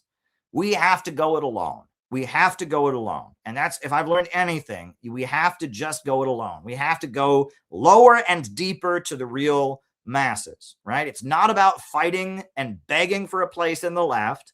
It's not about trying to get other people that think something kind of similar to what we believe to like us. It's about getting to the masses. And I think about the people that we have in our group, people like Penny, right? Out, listen to her story and how she got involved. People like Gabby, how she got involved, how Dan from Los Angeles got involved, how Noah got involved. And I think about our organizers in CPI, how they got involved. They're great people. And if we had been begging for a place in communism, we never would have met them. They never would have given us a chance. The reason they found us and they like us is because we're not begging for a place in communism. We're building a movement. We're going lower and deeper to the real masses. And we're building a pro-growth, optimistic movement about loving our country, loving our communities, and wanting growth and optimism and a government that invests in humanity and not in wars and destruction and derivative ripoff schemes, right? We have an optimistic message. Communists, look, I'll just tell you this. This is why I'm not a communist anymore. Communists are negative people. It's resentment, right? It's the worker hates the employer. It's I'm mad, racist, sexist. It's negative. It's oozing with resentment and rage and negativity. And I absolutely believe we need an economy where people come before profits, but we're not going to have a healthy movement to get it if it's based on resentment and hate and rage. We have to build a movement based on love and community and people standing together and learning to care for each other and see eye to eye. And you will not get that in PSL. PSL is a hate group. And that's why they, talk to any ex-member. That's why the atmosphere in the group is so awful, is people are attracted to PSL on the basis of hate, right? They're mad. They're full of rage. They want revenge. So they join the PSL. And, it's a collection of people that are motivated by that resentment and rage. That's Trotskyism, permanent revolution. Well, Stalin realized you can't build the Soviet Union on the basis of that. Stalin promoted socialism in one country. And socialism in one country meant, building up the nation and love of the people. And I mean, I could show you the clip I've shown you guys on here. I might as well show it. I've shown this clip many times, but you should see it, right? This is real socialism being built. This is not, Trotskyism, permanent revolution and rage. This is real socialism. When the Soviet Union went from being an impoverished country to being a superpower, it was because Stalin changed what it was about, changed the message, right? And this is a clip. This is from a PBS documentary. To produce engineers and technicians for the new society, training was expanded. And the communists said women should have equality with men, with equal pay. Ella Shistya was one of a new generation of women. Когда Ленин сказал, стране нужна электрификация, when Lenin said that communism is Soviet power plus electrification, I decided that I should become an electrical engineer, that was my holy duty. And I didn't want to just draw up plans, I wanted to build an electric power station. That was my mission, and I achieved it. The revolution gave me the right to feel equal to any man. It gave me the right to work, to study what I wanted to study. Она давала мне право трудиться, учиться так, как я хочу. Yodorova was held up as an example to others.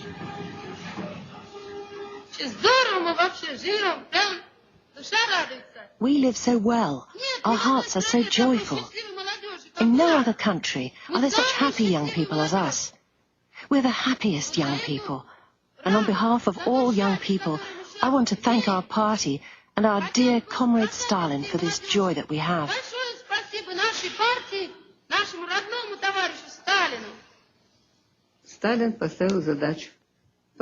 Stalin set a task.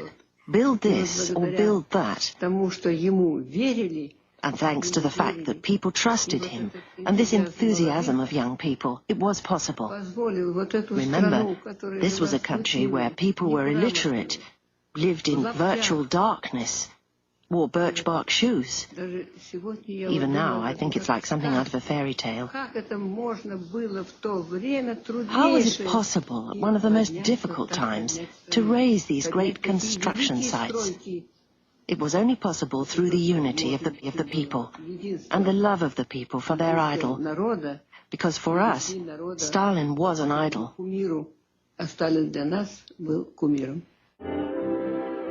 Teams of young activists were sent to the country.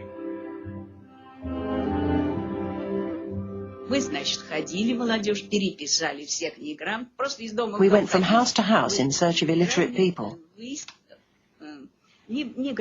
We made a note of their names. We then found suitable rooms to hold classes in.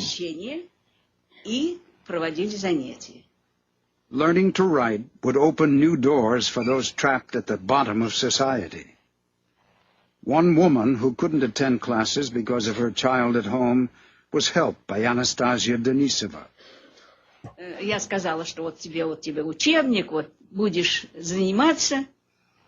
I said, here's a textbook for you. I'll come to you so you can learn to read at home. I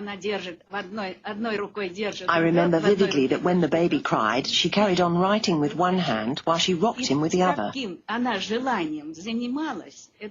She was so keen to study.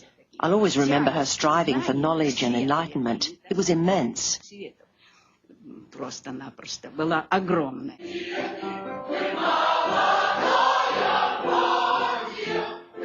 For Valentina Mikova and Mikhail Arkhipov, these were the most fulfilling days of their lives.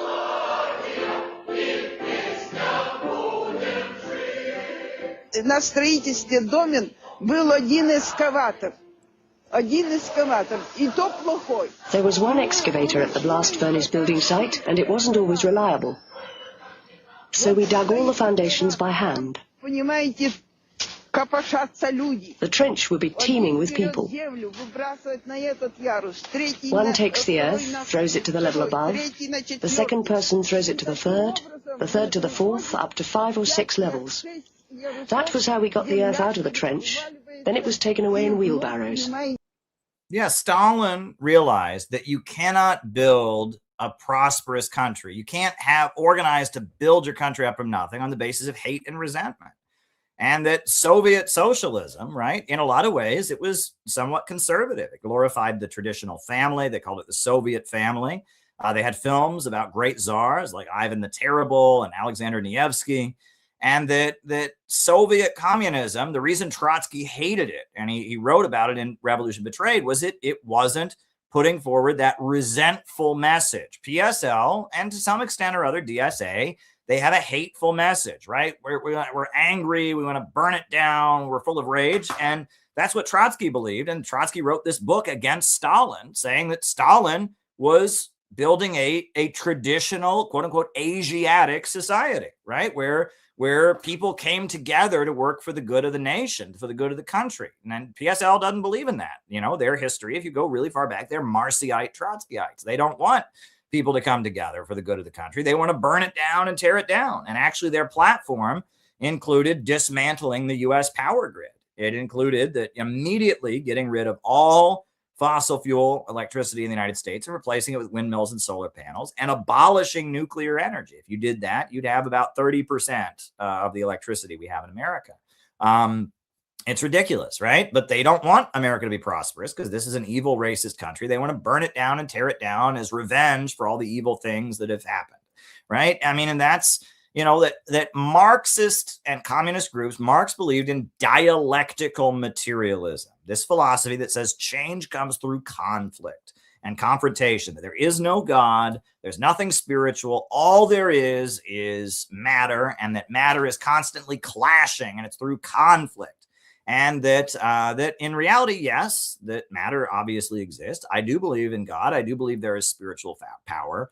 But on top of that, you know, matter is not always in conflict, right? You look at the solar system, for example. The dialectical materialist looks at the solar system and he says, oh, okay, the solar system is, you know, it's in conflict, right? The sun's gravity is pulling on the earth, and so the earth is going around it, and it's a big clash. Well, kind of, but it's also unity, right? It's also kind of perfect unity. And the sex act is another great example. When a human being, when a man and a woman have sex, it's conflict. There are parts that are contradicting each other. There is tension. But at the same time, sex is not intended to be a fight. It's intended to be a very loving, unifying thing. And when sex is a fight, when sex is a confrontation, that's a horrific thing called rape. Confrontation is one aspect of reality, but it is not the only aspect of reality. And Karl Marx said that all that exists is matter and that confrontation defines reality. The reason Karl Marx said that is because Karl Marx came up in the aftermath of the French Revolution. And in feudalism, they believe only in spirituality. The idea is poor people can just be poor no matter what, and they should just accept their poverty, and they'll get blessed in the next life. You're born into your position. There's no social mobility. There's no conflict permitted. If you disagree with the Catholic Church, you get burned at the stake. So in feudalism, everything is done in the name of religion, number one. And in feudalism, so their spirituality is considered universal and you're required to believe certain spiritual things, number one. And number two, there's no conflict allowed. Peasants are not allowed to rebel. Everyone's forced to obey, and so Marx comes along and he's in a movement. The left comes out of the French Revolution. When the National Assembly was formed in France, you had the Jacobins that sat on the left, and you had the Girondists that were more conservative sat on the right. And the left was associated with embracing the spirit of the French Revolution. And left is very much considered to be the ideology of repudiating feudalism. And because they are repudiating feudalism, right, it's the exact opposite of feudalism. Feudalism is all spirituality. They reject spirituality. Feudalism, no conflict is allowed. They say conflict is the very nature of reality. And it's an overcorrection, right? And feudalism was very bad and it needed to be overthrown. However, conflict doesn't define all of reality. It's an important part of reality that feudal society doesn't acknowledge. Feudalism says everything is in balance, everything has its place. Well, no, conflict needs to happen. Conflict is needed. You are absolutely right. Conflict is needed, but it's not the only thing that defines reality, right? And, material. Obviously, matter and the material world does exist, but there is something spiritual about human beings. Human beings can transcend their material conditions. People can draw from a higher plane, and what you believe and what you think has an impact on the real world and reality, right? Materialism says thought is inseparable from matter that thinks. Well, I would disagree. I do believe that we think not simply because we have a piece of matter in our heads, we have a soul. And I think AI is a great example of that. AI, it's useful, but AI has no soul. They will never create AI that will have a spiritual existence. You can always tell AI can't really be creative. AI can, to some degree, be creative, but not really, right? It's lacking a soul, right? And that is what it really gets down to. So I think dialectical materialism is a very unfortunate overcorrection, and that communist governments around the world largely have moved away from it, right? Nicolas Maduro, on our CPI website, we released a very beautiful, his Easter statement that he gave, a beautiful, beautiful statement that was translated by our member, Gavin, a beautiful, beautiful statement that Nicolas Maduro gave for Easter. It's a very Christian statement about forgiveness and resurrection, and Jesus is a great example. It's not materialism. Good. I mean, it's great. It's great. Nicolas Maduro's Easter statement is beautiful. It's excellent. It's a great, great piece of writing. He's not a materialist. He's a Christian. And Gaddafi was a Muslim, and he built a beautiful Islamic socialist. I mean, you look at the achievements of Gaddafi and you read the Green Book, right? And that largely communist countries have realized you cannot hold a country together on the basis of the dialectical materialist view. Even China's not religious, but China promotes unity and love of country. And Confucianism is quite popular alongside Mao Zedong thought now in China, right? Confucius and Mao kind of walk together as part of China's unique identity that is not Western, right? And that ultimately we need to build this kind of movement here, not a Marxist movement, not a Trotskyist movement, not trying to be a pure Marxist movement. We need to build an illiberal movement, an anti-imperialist movement, a pro-community movement, a pro-family movement, a pro-American movement that says our country needs to break out of the imperialists and break out of globalism. And we need a government of action that'll fight for working families. That's what we need, right? And so at the end of the day, you know, if PSL wants to work with us sometime, fine. They won't. If DSA at some point wants to work with us, it could happen, right? There's some interesting noise being made, but who knows what will become of that. But at the end of the day, we're not desperate to work with either of them. And we expect both of them to be hostile to some degree. We want to recruit the masses. We want to go lower and deeper to the real masses. And we don't want to beg for a place in communism. We do not want to beg for a place in communism.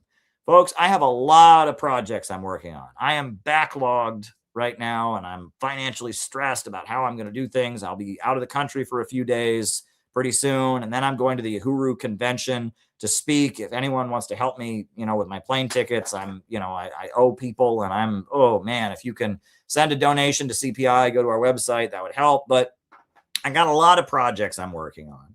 And I've got one book that's going to come out, but I've got another book on the back burner. And, I don't think I'll get into it, but basically I take, a spiritual text. Let me just put it that way. I take a spiritual text. It was published a long time ago, and I read it in a revolutionary way. Oh, wow. Great. Dare to struggle, dare to win. Uhuru. But yeah, the Uhuru convention is coming up, and CPI, that is one thing that we are so proud to have done, is that when the Uhuru movement was attacked by the FBI, we saw that this was a dangerous precedent. They were trying to make it illegal to be an anti-imperialist. And so we had to stand with them. And we raised their case in Russia. We put on UN press conferences. We made a documentary film Peter Coffin made that we circulated about the Uhuru case. I mean, we did everything we could. And that case was really, really important. And we're very proud to have done so. And I'm very excited to go out to St. Louis to attend the Uhuru convention, to be giving a short message on behalf of CPI. I'm very, very, very much looking forward to it. Chairman O'Malley is someone I really look up to. And in fact, in my book, Mystical Stalinism, I actually, towards the end, I talk about the Uhuru movement and what I've observed about their strengths and achievements.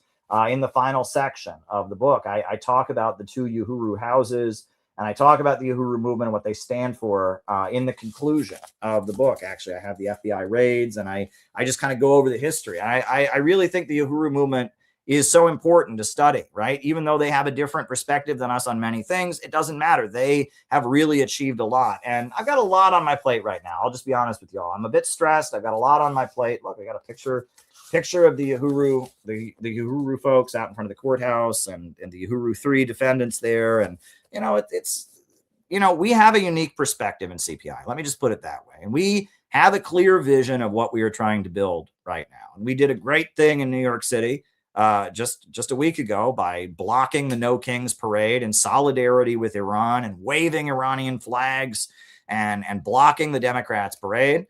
We are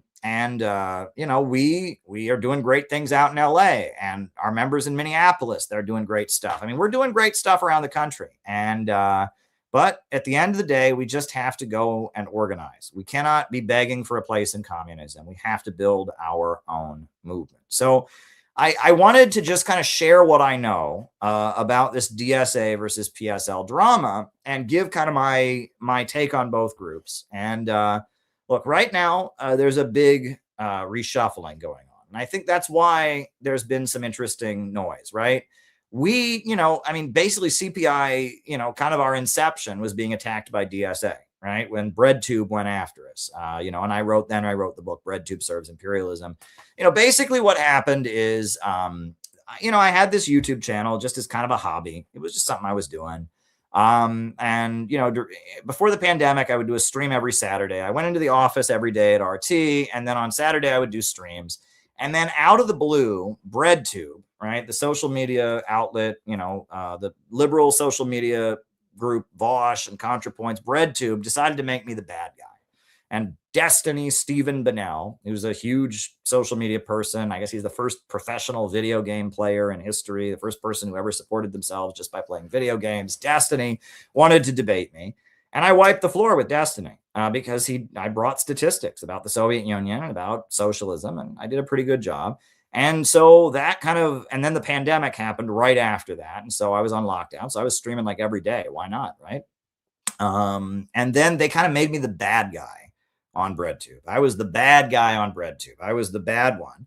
But the more they did that, the more attention we got. And then I wrote this book, BreadTube Serves Imperialism, exposing that BreadTube was being supported by American intelligence. Jimmy Dore promoted this book. This book got amazing reviews, sold many copies, many thousands of copies, and created a splash, and,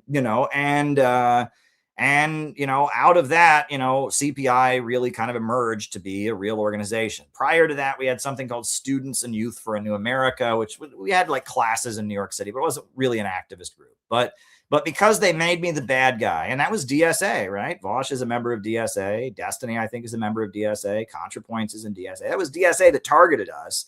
And they wanted me to be the heel in wrestling, like the bad guy. And they blew us up. And that's why this channel blew up to thousands of subscribers and all of that.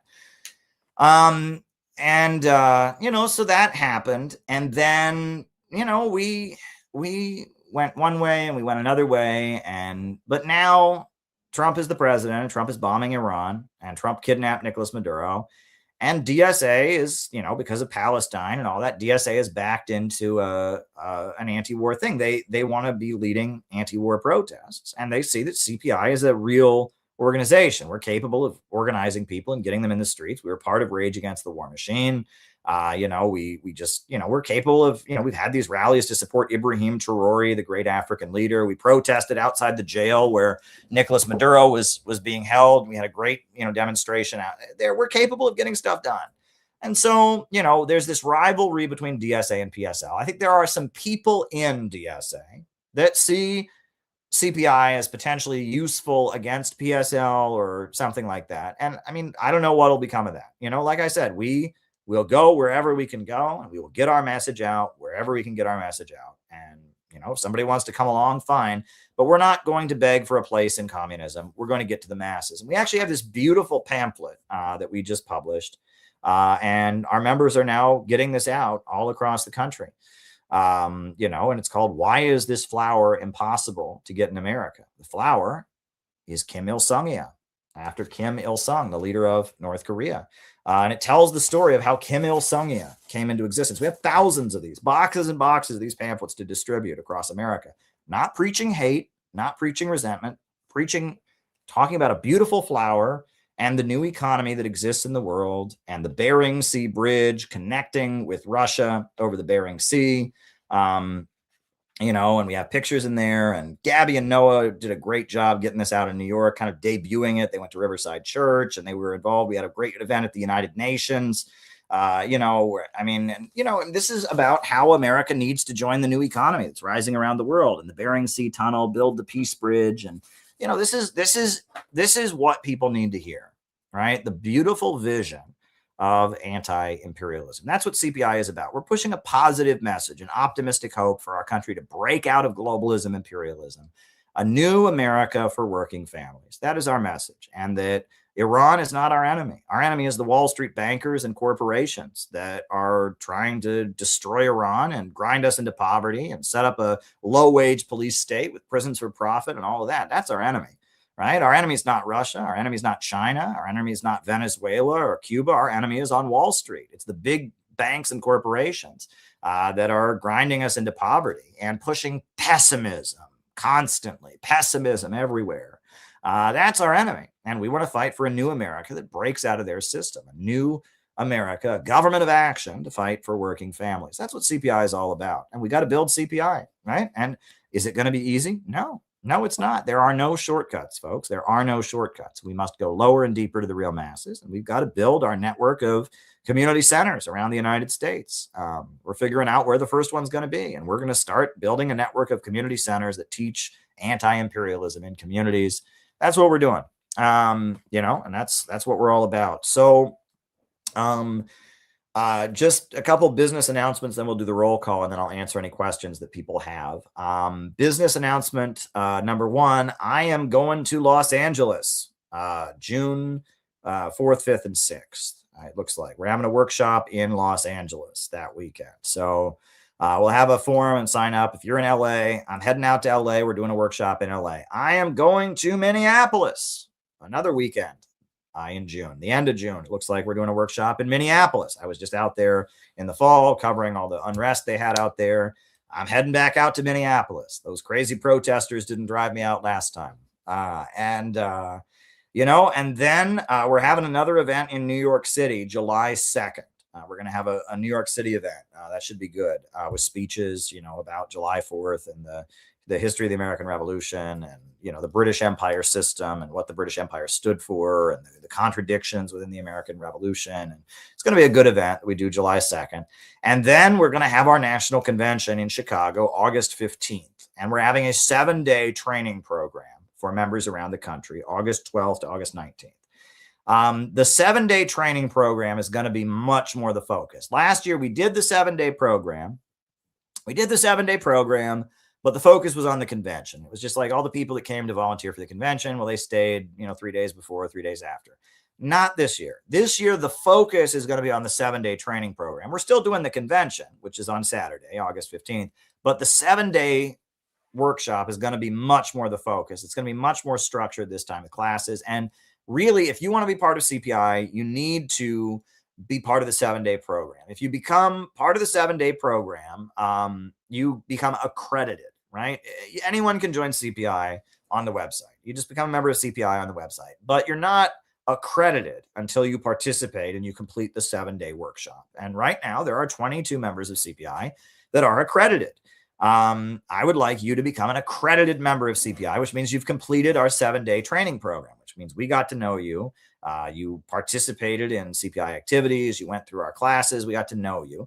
And on top of that, we would like new people to come to the program. Maybe people aren't ready to join CPI, but they can come to the 7-day program. And once they've been through it, maybe they'll want to join, right? So bring a friend, bring a family member, right? The 7-day program in Chicago, the 7-day training program is our focus. On Saturday, August 15th, we'll have the national convention. So that national convention is still happening, folks. But the focus is going to be making the 7-day training program, because we're, at the end of the day, right? If we have a convention, which we still will, and people come and they listen to speeches and they go home, what's been achieved? I mean, you know, some of them might join, whatever. But if people come and do the 7-day training program, we get to know them, they get to know us, and we solidify relations, and they become an organizer. I am not interested in winning the internet. The internet is rigged. I am not interested in, in being internet famous or whatever. I want to recruit organizers. One real organizer, right? Like Penny in Minneapolis, like Noah in Boston, like Gabby in Chicago, like John in Chicago, like Dan in Los Angeles, like Briggy in Pennsylvania. One real organizer who will organize for CPI, right? I'm going to start naming. I forgot a bunch of other people I could name. One real organizer is worth 100,000 views, 1 million views, right? The internet is not real, and we need to build a real organization that can carry out real operations. So that's why, we're focusing on the 7-day workshop this summer. We need to pivot away from having a nice event that we film and put on the internet. No, we need to build real relationships and build a real organization that's focused on carrying out operations. That is what we're doing. And, it's interesting. There's people that watch this channel that don't like that. They don't want to hear that. They get mad. Oh, what is this, a commercial? Yeah, it is. Yeah, I want you to join CPI. I want you to join our community. I want you to help us go out and block the No Kings Parade to stand with Iran. I want you to help us go distribute the pamphlet about Kim Il-sung and teach people about Kim Il-sung.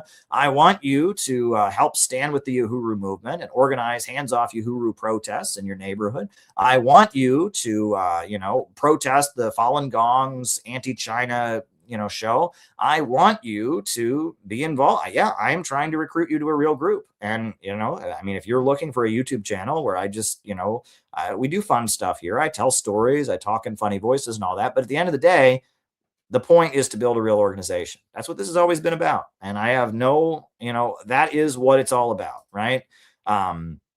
The party is the most precious thing, is something that, communists used to say. We're not a communist group, but the party, the organization is central, right? If we don't have an organization, we have nothing. You can have a huge YouTube channel. It means nothing if you don't have an organization. You can have $1 million, it means nothing if you don't have an organization, right? At the end of the day, it is all about the organization. And we need to build this organization. We need to build a movement, right? And yeah, so, there's a lot of reorientation going on. John McCarthy, he caught this from Ro Kahana, and this makes me really excited. Honestly, Ro Kahana, he's not with us on Russia and on a couple other things, but this is what he said recently about Iran. And as an American citizen, I am relieved that Donald Trump has accepted a ceasefire and withdrawn his threat to destroy Iranian civilization. But let's be clear, this did not happen because of Congress, which barely made a whimper. This happened because of the force of the American people. Not just progressives and liberals, but conservatives like Tucker Carlson, Marjorie Taylor Greene, and even Ann Coulter spoke out against the horror of threatening genocide against another people. This tells me one thing. The only thing that will save this country, the only thing that will save our democracy is a broad populist social movement, anti-Epstein class, anti-war, pro-working class. Yep, and that I agree. I agree. And we need a broad social movement, pro-working class, pro-peace, anti-Epstein class. That is what we need. I am really glad that a member of Congress understands it. Maybe he doesn't understand Russia, but at least he understands that kidnapping Maduro wasn't good, that war with Iran isn't good, and maybe he'll come to understand that denouncing Russia is not good as well. But we need to build a mass social movement. That is what we need. So why don't we do the roll call, and then I'll answer anyone's questions. And then I got to say goodnight because it's way after midnight. So names and locations, folks, names and locations. I will call you all out as I see you. Names and locations, names and locations. Who is with us tonight? Names and locations. Who is with us? Who is with us? Names and locations, names and locations, names and locations. Who is with us? Anybody? We got Ryan in Kansas City. Good to see you. Tim in Los Angeles. Lawrence Johnson in Chicago. Alex in Brazil. Good to see you. Good to see you. Good to see you. Penny in Minnesota. Good to see you. Irene in Brooklyn. Good to see you. Lawrence Johnson in Chicago. Anyone else? Names and locations. Names and locations. Who is with us tonight? Names and locations. Names and locations. Who is with us? Who is with us? Who is with us? Jenny in Cincinnati. Good to see you. Good to see you. Good to see you. Jenny in Cincinnati. Geneva in Central Florida. Good to see you. Good to see you. Good to see you. Names and locations. Names and locations. Who is with us tonight? Names and locations. Names and locations. I will call you all out as I see you. Names and locations. Who is with us? Miguel says peace. Well, same to you. Anybody else? Names and locations. Names and locations. Anybody else? All right. Well, Gabby in Chicago. Good to see you, Gabby. Great work in New York. You did great work in New York when you were here for our recent activities. You're doing great work in Chicago. And we're moving ahead as an organization. And I'm very excited about all that we're doing. We have some real goals and we are carrying them out. Noah had a brilliant idea for a protest we're going to do in early May, kind of a mobilization. Don't want to say what it is yet. It'll be kind of a surprise when it happens, but we got another mobilization coming up. We're always doing something. We're always doing something, folks. But I will say, right now we're in a little bit of a financial crunch. I'm heading out of the country in a few days. I'm heading to St. Louis and we're trying to figure out a different thing. So if you can send us a contribution, that would be great. But I am now going to get to the part of the show where I answer people's questions. Rumble rants, and best way to send a question is to go to buymeacoffee.com. So send a question. I see 2 questions have already come in. Send us a question. Send us a question. All right, so I'm gonna answer a couple questions. Then I might put on a video and answer some more questions. First question is from F. Shopes. Did LaRouche have a point regarding Reagan? I understand that his support for him was to oppose the degrowth he saw coming from Jimmy Carter and others. But didn't Reagan's economic agenda further the degrowth of the USA? How does this make sense? Okay. F. Shopes, you're right. Reagan's policies did further the degrowth of the United States. I don't speak for the LaRouche people, and I draw, some from LaRouche and Lynn Marcus, and I understand his critique was that the left had become Malthusian and anti-growth. That said, basically, Jimmy Carter's policies were, he was trying to drive the oil prices up and make the oil prices high. And that was the whole thing about, and create energy scarcity. And then he deregulated the lending of money. And they got rid of all of the usury laws in states. And Paul Volcker ran the Federal Reserve. And that, Jimmy Carter was intentionally messing up the U.S. economy in order to secure the monopoly of the Rockefellers. And this was put forward. The Trilateral Commission put forward a vision of a post-industrial United States.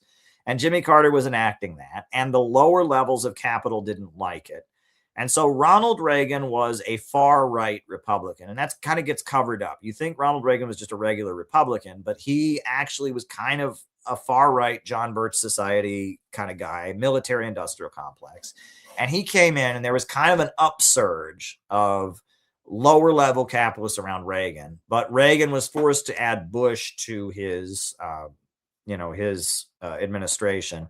I think LaRouche was a little bit too pro-Reagan. I'll just be honest with you. I don't see in Reagan pre-1980 very much that was good. But I think LaRouche had fought with the new left so much. LaRouche's whole history. Look, it's funny. I think about Jerry Healy and what he went through in Britain. I think about Lyndon LaRouche and what he went through. And I think about CPI and what we've been through. And I kind of get it. Look, communism in America is the private property of it's run by a cartel, the criminal cartel, basically. And they all hate each other, the Workers' World and the Communist Party and the Socialist Workers' Party, and they all hate each other, but they all kind of have this like agreement among each other. There's certain rules they all follow. And if somebody breaks those rules, they all go against that person. Right. That's basically how it works. It's like, and that's how gangs tend to operate. It's like, the Crips and the Bloods and, they may know the mafia, they might not like each other, but they have a certain understanding. And if a gang comes along that violates the cartel understanding, then they all gang up on that person. And that's what happened to Jerry Healy. That's what happened to Lyndon LaRouche. And that's what happened to CPI. It's that there are just certain rules that you follow on the left. And with Jerry Healy was pro-Palestine when that was a taboo issue. That leftists were not pro-Palestine in the 1960s. Jerry Healy was.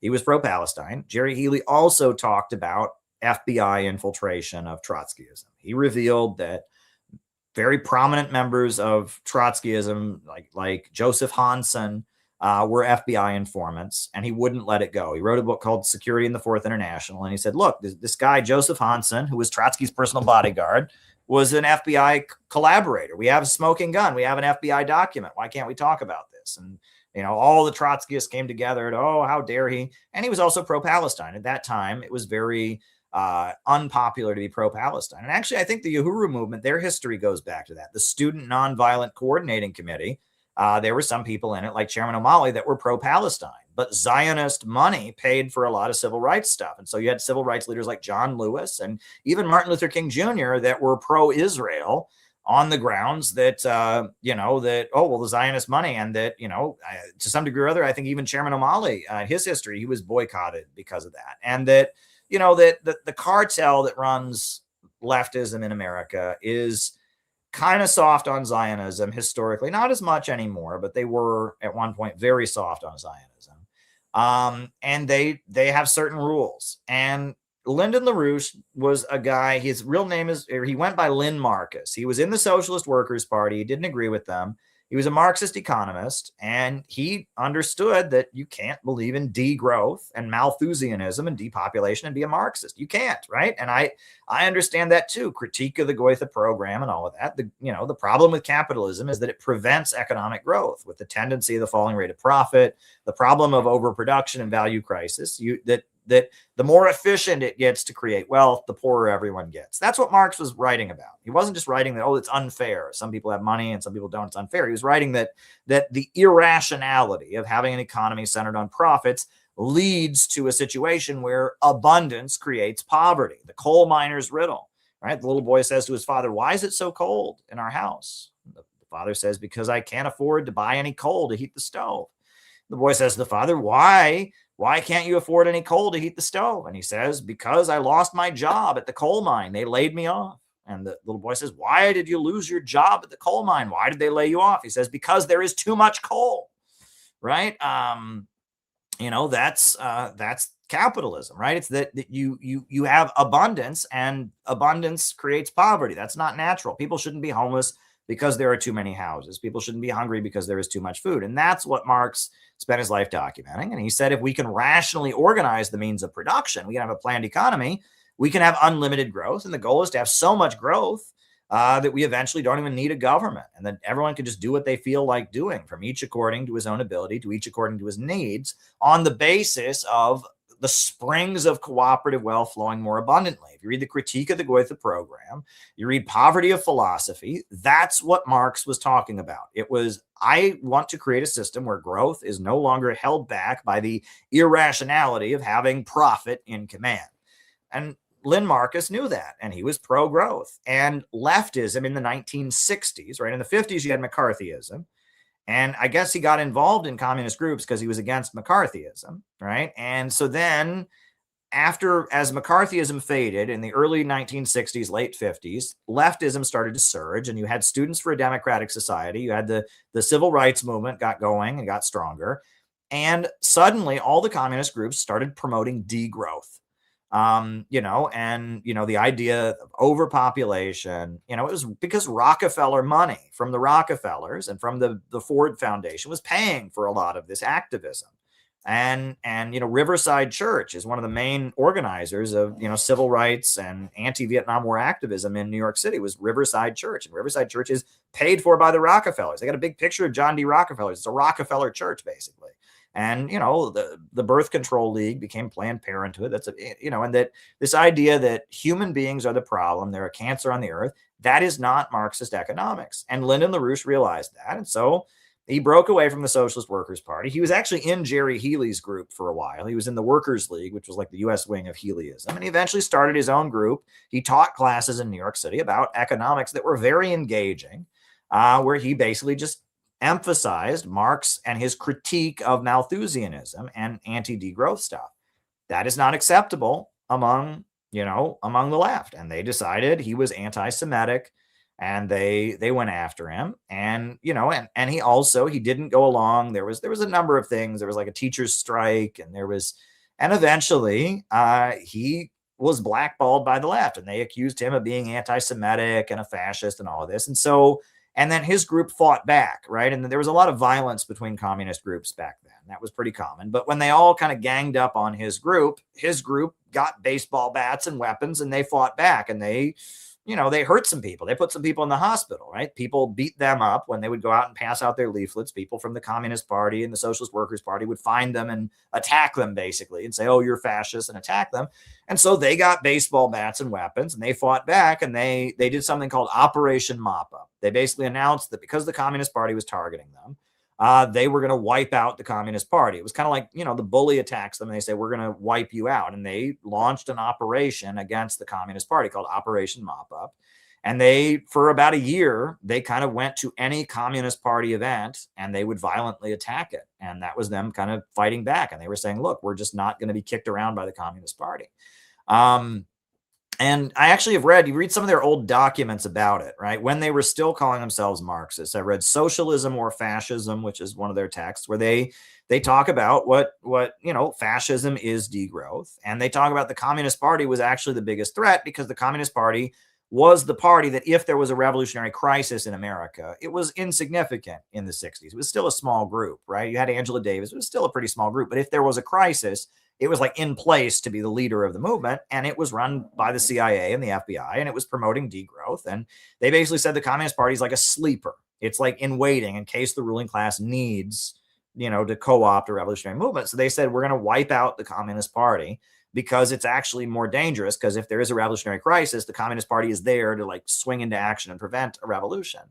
And so after they fought with the Communist Party, all the communist groups kind of lined up against them. So they started making alliances on the right because they were so badly targeted. And and because they were aligned with the right, they hated the left. Ronald Reagan hated the left. Ronald Reagan, that was his whole reputation. He had fought the Berkeley New Left, right? He had fought the Black Panthers. He had fought the hippies at Berkeley. He was the governor of California during the 1960s, and he hated the New Left, and they were being targeted by the New Left. The New Left thought they were Nazis and fascists, and so I think that his attraction to Reagan was that, and that also Reagan was much more like a libertarian, I guess, when he first started. But what happened was Bush ran against Reagan, and Bush was an old money Republican, former CIA director. And Bush was like Reagan's like worst enemy during the 1980 campaign, but the Republican Party basically forced Reagan to put Bush as his running mate. And right after Reagan was elected, he was shot. And while he was shot, Bush kind of took over. And it's actually, there's a book that Webster Tarpley, who was a LaRouche guy who broke with LaRouche, he's no longer with them, but he wrote this book called Bush, the Unauthorized Biography, that actually goes into great detail about how basically Reagan wasn't the president, Bush was. And that Reagan, a lot of what Reagan wanted, Reagan was a far right. He was like a John Birch Society, old money, whatever. He was a wealthy guy from Southern California, Hollywood actor. And he was a far right, anti-communist kind of libertarian. Bush was a Rockefeller, Eastern establishment, old money Republican. Bush really ran the Reagan White House. And that's what the LaRouche people maintain. I do think they were a little bit pro-Reagan, but that's the thing.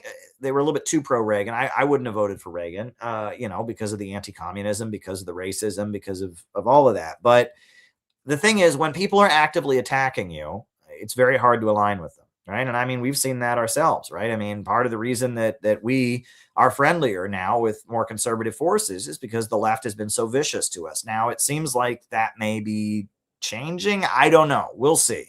But for a while, the left was out to get us. And so, the Libertarian Party, Angela McCurdle, she would speak at our events. We have our relationship with the Unification Church. We were able to work with people that were at odds with the left, that agreed with us on 1 or 2 points, because the left all wanted to kill us. Well, now the left doesn't want to kill us, at least for the moment, right? Who knows?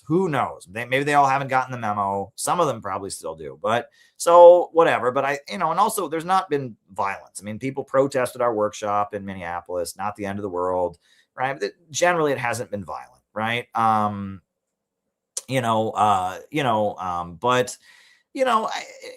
LaRouche, I mean, it was actually like violence, like the Communist Party and them were beating each other up with baseball bats, and it was pretty intense. So when your blood enemy is the left, and Ronald Reagan is rising as kind of an anti-establishment conservative who's against the left, I can understand why under those circumstances they aligned with Ronald Reagan. What I take from LaRouche was actually way ahead of his time, honestly. And in LaRouche's day, it wasn't as clear, right, that growth versus degrowth was going to become the issue. It's very clear now, right? That I mean, that's really what the divide between the new right and the liberal order, the Biden liberal order. The Biden liberal order believes in degrowth, and the new right wants economic growth, and they really don't care, that's the divide. And I mean, it wasn't very clear in the 80s. It's very clear now. It's very interesting. So yeah, I am not a LaRoucheist, and there are certain things about LaRouche that I will just never be able to embrace. One of them was, I am not willing to deny climate change. I think there is a very good chance that climate change is caused by human beings. I just don't think the answer is degrowth, right? I think the answer is we need a higher energy source, like fusion energy. We need nuclear power. But LaRouche went as far as saying that climate change was a conspiracy. It was that's a little bit crazy. There's a bit of paranoia. There's clips of Lyndon LaRouche where he gets up and he just starts talking about historical figures. This person worked for the British Empire. And he has kind of this narrative where there's things about historical figures and such that he says that he can't prove. He claims that Mary Shelley killed the poet Shelley. I mean, I understand he might believe that, but I mean, and he just says it like it's a fact, right? Well, I don't think that's a fact. And there are certain things, there's a lot of historical assumptions that he makes that are based on his understanding of growth versus degrowth. And then they talk about the Platonists versus the Aristotelians, the Venetians, you know, they have kind of a whole narrative that they've built around this growth versus degrowth thing that I don't completely buy. I do think, though, that Plato is very interesting. And I do think that there's some truth in their classical music thing, right? I've realized one thing when I was reading LaRouche material. I realized that if I started my day every morning, I still do this every day. I wake up in the morning, I listen to classical music, annoys the crap out of my wife. And every night before I go to sleep, I listen to classical music. And my life is so much better because of that. It just sets a tone, right? Modern music is very emotional and explosive, but if you just start the day with Bach, Beethoven, Mozart, end the day with Bach, Beethoven, and Mozart, it makes an amazing difference. Amazing difference, you know, and Plato wrote about that. I think I have the slide. I used it in a recent video about where Plato talked about music. I'll put it on here. Do I have it? Yeah. No, I don't. Okay, well, I thought I had this slide, but there's a quote from Plato about music that I used in a recent video that I thought was great. I mean, where it made that point that that music, you know, so I respect LaRoucheism on some level, but I'm not a LaRoucheist, and I was never a member. And there's like, you know, the internet is full of crazy people, and there's just a lot of like unhealthy people that think all kinds of things. There's people that maintain that I'm a LaRoucheist. I'm not. I was friendly with them at one point. We actually don't cooperate anymore. We had a falling out for the same reason a lot of people have a falling out with them, is they're very paranoid, and you know, they work with people for a while and they realize they're not going to recruit you, and they also, something happens, and then you're a part of the British Empire conspiracy too. And that's everyone who's ever worked with them. It's a very paranoid group, and you know, and they don't want to work with us. I think they think we're part of the British Empire or something like that. I don't know. But you know,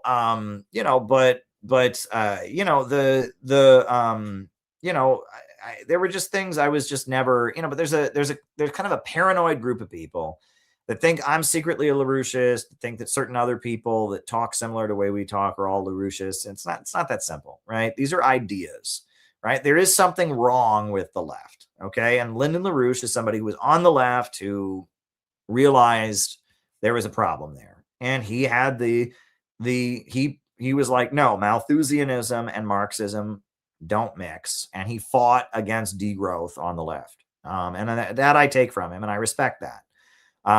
You know, and also he pointed out that, you know, George Soros, we always think of George Soros, we say he's an anti-communist for overthrowing communist governments. Well, George Soros also funded a lot of protest movements against right-wing military dictatorships. Why? Because they were engaging in growth, right? Marcos in the Philippines, and, you know, Pinochet, after Pinochet expelled Milton Friedman in the 80s, Pinochet was nationalizing things and engaging in growth, and that these military Bonapartist governments the United States funded, George Soros overthrew them. Why? Because he believed in human rights and freedom? No, because they were pro-growth, and that in order to stay in power, they had to build growth, right? And Noriega and Panama and all that. Like there's a kind of, you know, that Soros, and, you know, he wasn't just anti-communist, he was anti-growth, and the communist governments created growth, but the right-wing Bonapartist military dictatorships did. What I think is kind of interesting, and, you know, I don't speak for any of these groups, so please, if you're in these groups, don't take offense and don't act like I'm speaking for you. It's not my place to say this. I will say this, and this is just, put it in your pipe and smoke it, right? We're in the 21st century now.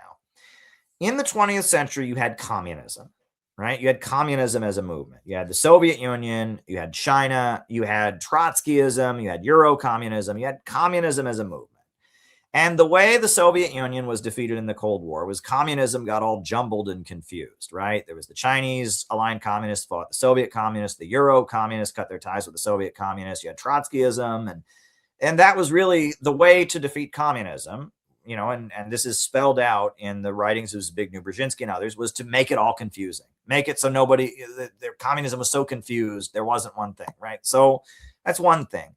The other thing is that during the Cold War, there was another layer, okay? So you had communism and you had capitalism, Western capitalism, but there was this other layer of people like Park Chung-hee, the military dictator of South Korea, people like Marcos in the Philippines, people like Noriega in Panama, that were right-wing military dictators, Bonapartists that were pro-growth, that the USA tolerated against communism, but did not like.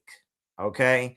And the US, I mean, it's pretty clear that like the CIA removed Park Chung-hee because he was not following the orders of the West. He wanted South Korea to have their own nuclear weapons, and he was anti-communist, and he was a pretty awful authoritarian, but he wasn't obeying the West, and they removed him, right? And it was Jimmy Carter who ousted him. And that that a lot of these kind of Bonapartist right-wing military dictatorships, they were pro-growth, and the USA kind of had to tolerate them, but it didn't like them.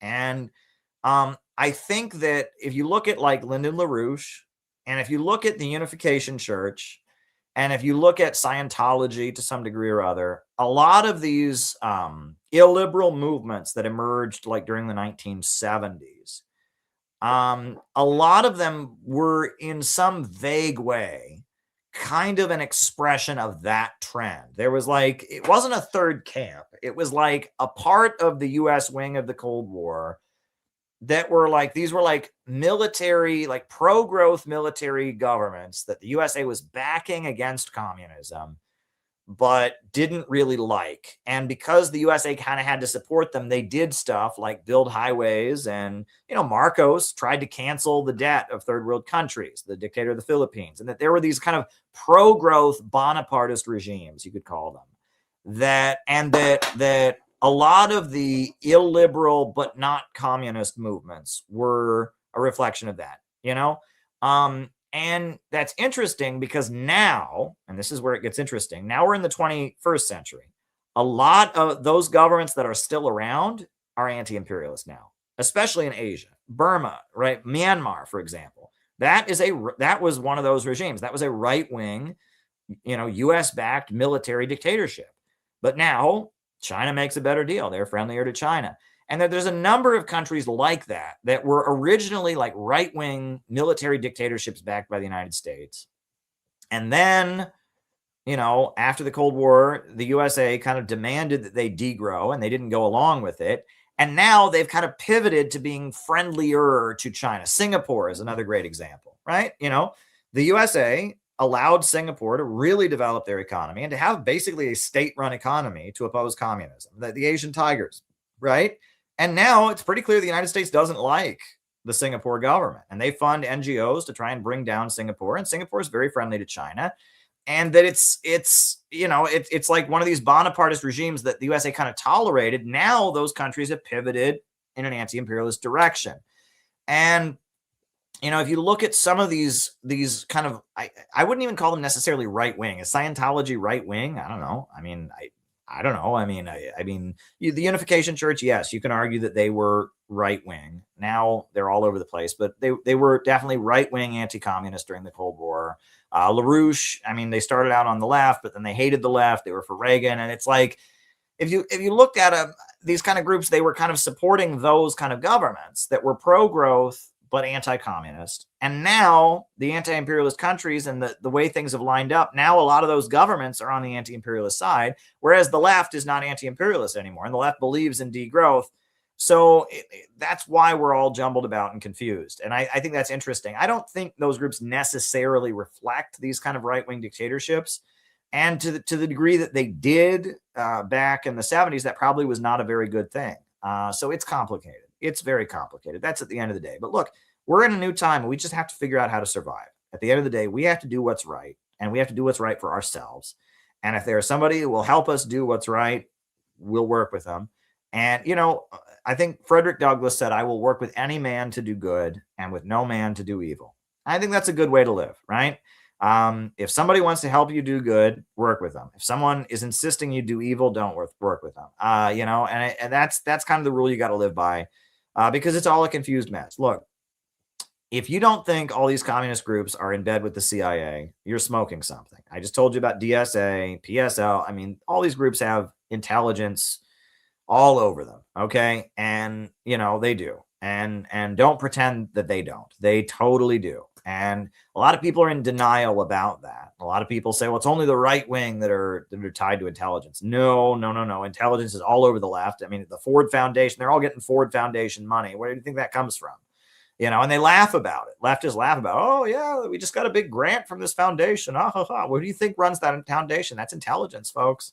So, it's a messy world out there. It's a messy, messy world out there, right? But at the end of the day, you have to do what's right, and that imperialism is the main enemy of humanity, and we need growth. We need to build. We need to construct. And the only future America is going to have is with the new world that's rising in the East, with Russia and China breaking out of the old British Empire system. So that was a very, very, very long answer to a quick question, but I hope that is helpful. Shopes. All right. Irene says, Caleb, I missed the show, most of the show yesterday, but if I have time, then perhaps I can watch on replay to continue addressing my overpopulation concerns. I was wondering if you could talk about China and what you know about its history. I know so little about it. All I know is that for decades they had the one-child policy, and that was later changed, and that they lifted hundreds of millions of people out of poverty. But I don't know how all of these things relate to each other. Fair point. I don't know enough about it myself. I mean, I might be able to give you some answer. But seeing the direction the USA is headed, I often think if we could go back in time, I would plan instead to move to China at a young age. Okay. It does concern me a little that you think CPI needs to go it alone. That seems like a huge undertaking. I tend to have more hope in coalitions. Well, we have worked in coalitions and we will continue to work in coalitions, but we can't rely on that. And that's what I've learned. Unfortunately, people respect you and treat you better in coalitions when you have your own forces. And that, we have relationships with different groups, and we will continue to have those relationships. But at the end of the day, we just have to build our own entity. We have to stand on our own 2 feet before, it's kind of like dating, right? If you look desperate, right, you're never going to find a good partner. But if you can be proud of who you are and all of that, why, people will be attracted to you, right? And if you give off the desperate vibe of, oh, I need someone to work with me, you're not going to have healthy relationships. But when you can stand on your own 2 feet and say, I can do it just fine, I don't need to work with anybody else, well, then people will approach you and say, okay, this is a strong, competent person, let's work together. And that's the point, right? Is that with CPI, out of the movement to the masses means we will stand on our own 2 feet. We will do our own thing. We don't need anybody, right? We don't need to beg for a place in communism. We don't need to beg for the approval. But if people come along and they want to work with us, fine. But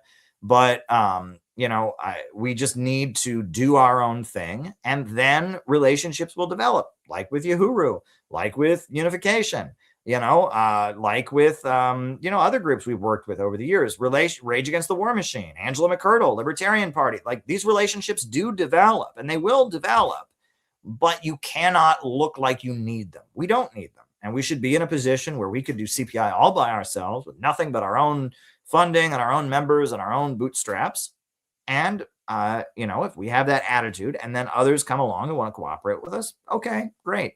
But we can't rely on that. We cannot be reliant on that. And that a lot of the problem, and look, as much as we're doing our own thing, our history is in communism. And a lot of people, including myself, I'm more guilty of this than anybody, we have this concern. What do the communists think of us? We got to stop thinking that way. Doesn't matter. Doesn't matter what the communists think of us. What do the masses think of us?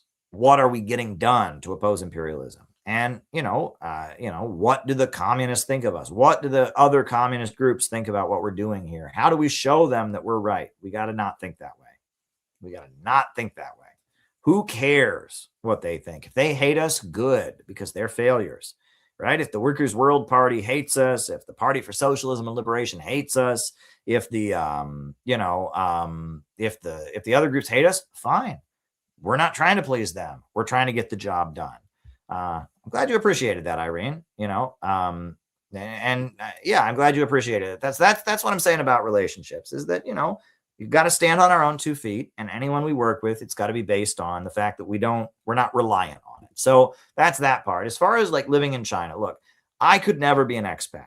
I love America, right? And I as much as I love to visit other countries, I'm about to go visit another country for a few days, and then I'm headed to Missouri. And, I could never expatriate. I am committed to organizing America, right? That's just how I am. But I know people who develop anti-imperialist views, who expatriate, and they're very happy. And, there's nothing wrong with it. And, Russia really wants people to do it. They really want American men to move to Russia. There's a man shortage in Russia, right? There's a lot of women, but there's a shortage of young men. If you're a young man in your 20s, Russia would love for you to move there and get married and have 5 or 6 kids with a Russian woman. They would love that. So, just throwing that out there. Russia, every time I'm over there, they talk about, oh, do you know anybody? They really want people to move there. And there's a lot of people doing it. There's actually a lot of young men from Europe and Russia who are moving, or Europe and America who are moving to Russia. So, it's happening. And I know people who've moved to China. I know people who've moved to different countries. There's nothing wrong with it. But I'm committed to America. I mean, that's just what I have always wanted to do, is to organize. That's what I've studied. That's what I am committed to doing. And, I'm not going anywhere else. I have anti-imperialist views, but it's out of love for my country. Imperialism is bad for my country. Imperialism is bad for this country. We need to break America out of imperialism. And the work that we do in America is really, really, really, really valuable, right? There's a reason that it gets so much attention when we do stuff over here. Even though we might be small groups or whatever, it gets a lot of attention because of where we are.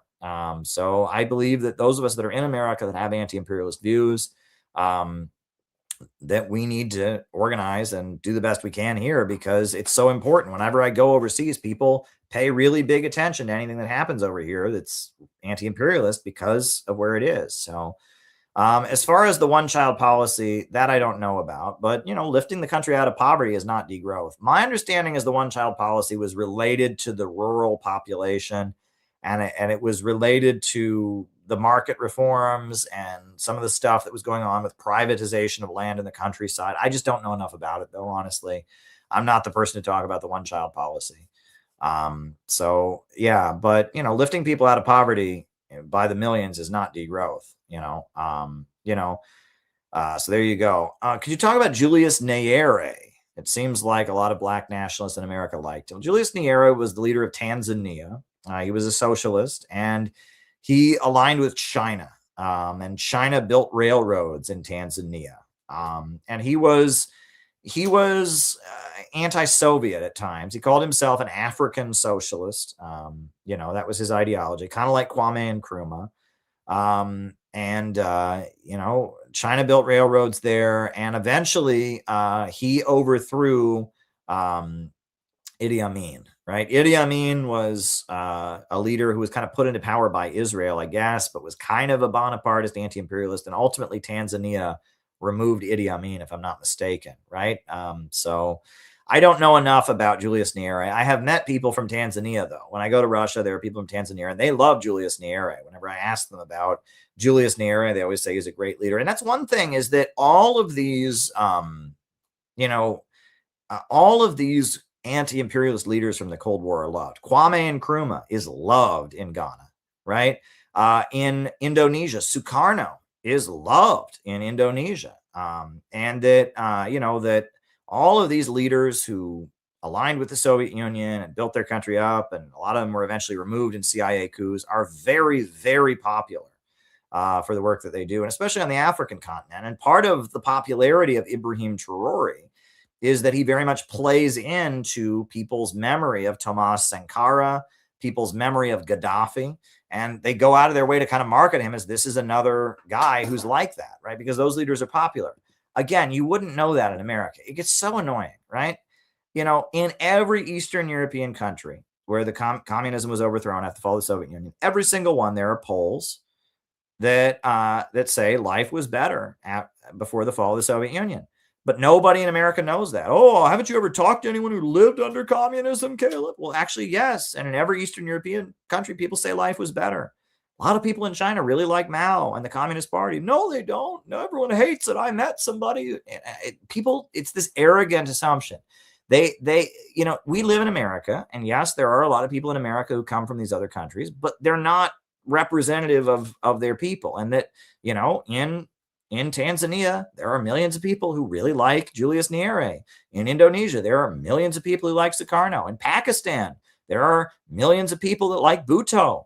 A lot of these socialistic anti-imperialist leaders who, got overthrown or whatever are wildly popular, right? Salvador Allende. There's people in Chile who like Salvador Allende. you know, we don't, there's this arrogance, you know, that we get. And it's been really annoying for me to just listen to just all the, you know, social media has lately just been amplifying these right-wing Iranians. Nobody in Iran supports the Islamic Republic. Bullshit. They're rallying around the Islamic Republic. You know, by the thousands, they were surrounding the power plants and piling onto the bridges. Give me a break, right? The Gusanos in Miami don't represent Cuba. Oh, no, I talked to one. It is so annoying. And their voices get amplified. And, you know, and they just lie. And they just, it's really annoying because there's a whole section of the world, there's huge chunks of the world that hate U.S. imperialism and celebrate anti-colonial movements. And we never get to hear about them in America. And people don't believe you if you point it out. And it's infuriating. And there's just this arrogance. You know, I get frustrated with it, but it's like, you know, when I was coming up, part of the reason that I was so committed to communism was that the anti-communism I would hear from people just be so stupid. Right. And, you know, like everyone would say to me, oh, well, communism doesn't work because of human nature. And it's like, really, you know, all those millions of people who died bringing communism to power in China, bringing communism to power in Russia, all of them are just so stupid. They'd never heard of human nature. Oh, great. Good for you. And it's like, and all these people would say it as if they thought of it themselves. Well, you know, I discovered that communism doesn't work because of this thing I thought of called human nature. And it's like, you know, that's the oldest cliche. We've all heard it, right? It doesn't even fit what, like, you know, and I don't know. It's annoying, the arrogance. And it's like, you know, people assume, you know, there couldn't possibly be any argument in favor of communism. There are some pretty strong arguments in favor of communism, you know, but it's just this arrogance, the arrogance, right? You know, it's like, you know, and people will say, oh, well, there's two sides to every story. The world isn't black and white, except for foreign policy, right? Iran is all bad. China is all bad. Russia's all bad. You know, foreign policy is black and white in America. Oh, it just is, right? Well, it just is. Well, you know, and, you know, there's the old joke. There's an old joke I heard. I actually saw it going around social media. You know, and I think it goes something like this. It was a Soviet joke, if I'm not mistaken, right? You know, a Russian and an American are on a plane and they're talking to each other. And, the Russian, the American asked the Russian, what do you do? And he says, well, I study propaganda, and I study propaganda. And, the American says, oh, very interesting. And he says, and the American says, well, you know, you have pretty good propaganda in the Soviet Union, very good propaganda. And the American says, you know, good propaganda you've got over there. And the Russian says to him, well, it's nowhere near as good as the American propaganda. And the American says, but we don't have propaganda in America. And the Russian says, exactly. And think about that joke for a minute, right? Might take you a minute, but it's like American propaganda is so good that Americans don't even realize there's propaganda over here, right? Oh, I just read both sides. I watch CNN and Fox. I know, it's infuriating. It's infuriating. And the other infuriating thing is that college used to be where people went to think, right? And now college is where they go to make sure you don't think. Right. I mean, people in college are more brainwashed than people who've never been to college. Right. People who've never been to college don't trust the government. But you go to college, you learn, well, America is on a mission to spread human rights and Putin is a dictator and blah, blah, blah. It's just so infuriating. Right. And it's like educated ignorance. Right. It used to be the universities is where you would learn that there are two sides to every story when it comes to foreign policy. Not anymore. No, now they take you to college to make sure that you don't think that there's two sides to it. And you learn to echo the party line. It's absolutely infuriating. My whole life, my whole family, everyone said to me, oh, you're going to love college, Caleb. Wait till you get to college. You're going to love it. Bullshit. I hated college. No one thinks. You go to college to learn not to think. Average working class people, red states, blue states, black, white, Asian, Arab, Latino, they think more than college educated people do. You go to college to learn not to think, to learn that, oh, if you think you're not going to get a job at a liberal NGO. It's infuriating. It's pretty infuriating, right? And that's one thing that the right-wing media, I think, is absolutely right about. They have all these videos about the college scam and all that. It's true. And that the rage that a lot of woke people have is that, they're in debt, they got $20,000, $30,000, $100,000 of student debt, and they don't have a job at the end of the day. And that those jobs, the jobs you can get with an English degree or the degree in Black studies or gender studies are very few and far between. And the only way you can get those jobs is you have to be totally politically in line with what they want. You have to completely toe the line if you're going to get one of those jobs. And, you know, it's ridiculous, right? And that, you know, I mean, yeah, if you get a degree in engineering, you can do a lot with that. You get a degree in, you know, computer science, mathematics. But, you know, as far as the humanities, it's a big scam. It's a really big scam. And it's like, I mean, other than teaching the humanities and helping other people get a degree in the humanities, you can't really do much with it. You can't really do much with it. But anyway, there's a couple Rumble rants. There's, you know, Penny sent China bird waves. Okay. Well, first one, I just want to get out of the way. I'll actually do this. Jake was thoughts on a California worker recording himself burning down a distribution center. Should have paid us enough to live. Well, look, Jake, this is where, you know, I just heard about this from you. So I haven't studied the case or anything. I'm just reading purely what you're saying there. It's awful that this working class person was in a mental health state that was bad enough, and that probably, it sounds like, based on what you said, I don't know, haven't studied it, it was based on them not being paid enough. It's awful that that happened. You cannot promote suicide. And that is, you can't do it, right? You cannot promote suicide. And you know, okay, it's, you know, this guy was in a bad situation, and this guy, you know, thought the best way to do anything about it was to draw attention to it by committing suicide in a public way. Okay, well, that's really sad, but we shouldn't celebrate and promote that. And I will not promote suicide.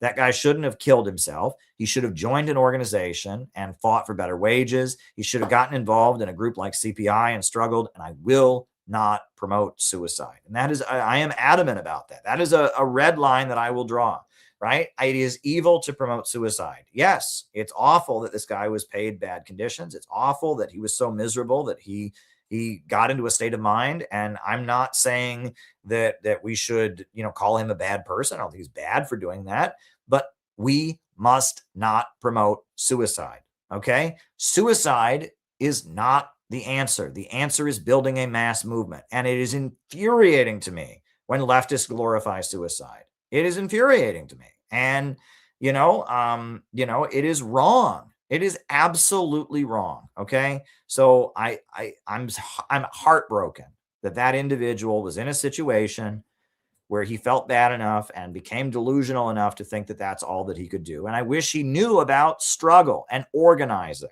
and being part of a movement. I wish he was part of a community like CPI, where he could feel like he belonged and could feel like he could be involved in trying to make the world a better place. And I wish he could have been part of a community and organized. And I will not celebrate suicide. And the fact that social media does that, this is how evil the Malthusians is, right? So is that going viral now among leftists, right? This guy did this, right?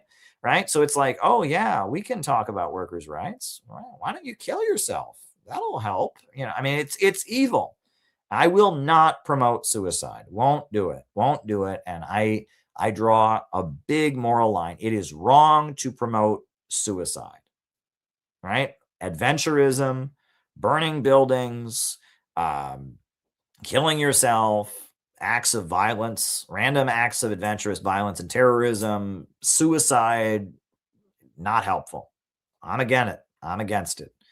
It's not what we should be promoting, and it is wrong to promote it. We need a movement. We need an organization. We need a community of people organizing and fighting back. We don't need suicides, and we don't need left adventurism. And I am adamant about that, right? And that it is deep, just because it's trendy on social media. Oh, well, it's trendy on social media, we should support it. No, right? That is not the answer. And so I don't know anything about this case, but you're telling me somebody, you know, recording himself, or I guess he didn't kill himself. He burned a distribution center down. Well, that's illegal, right? You know, I don't encourage illegal left adventurism. I want him to join an organization. Right? Okay, so he didn't kill himself. He just burned the building down. Okay, that's a little bit different, but I still don't encourage illegal activity. I believe that we should build a mass movement.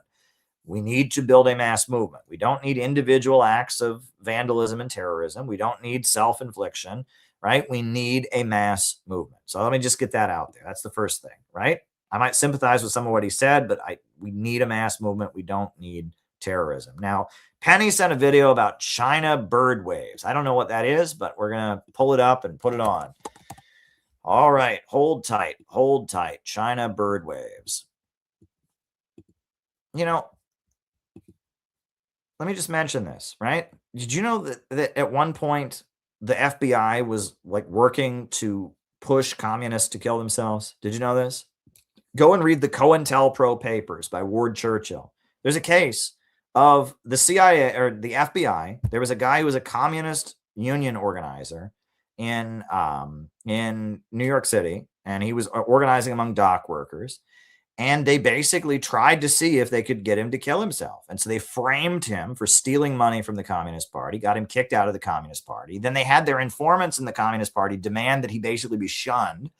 And they messed with his marriage, and they drove this guy to suicide just to see if they could do it, right?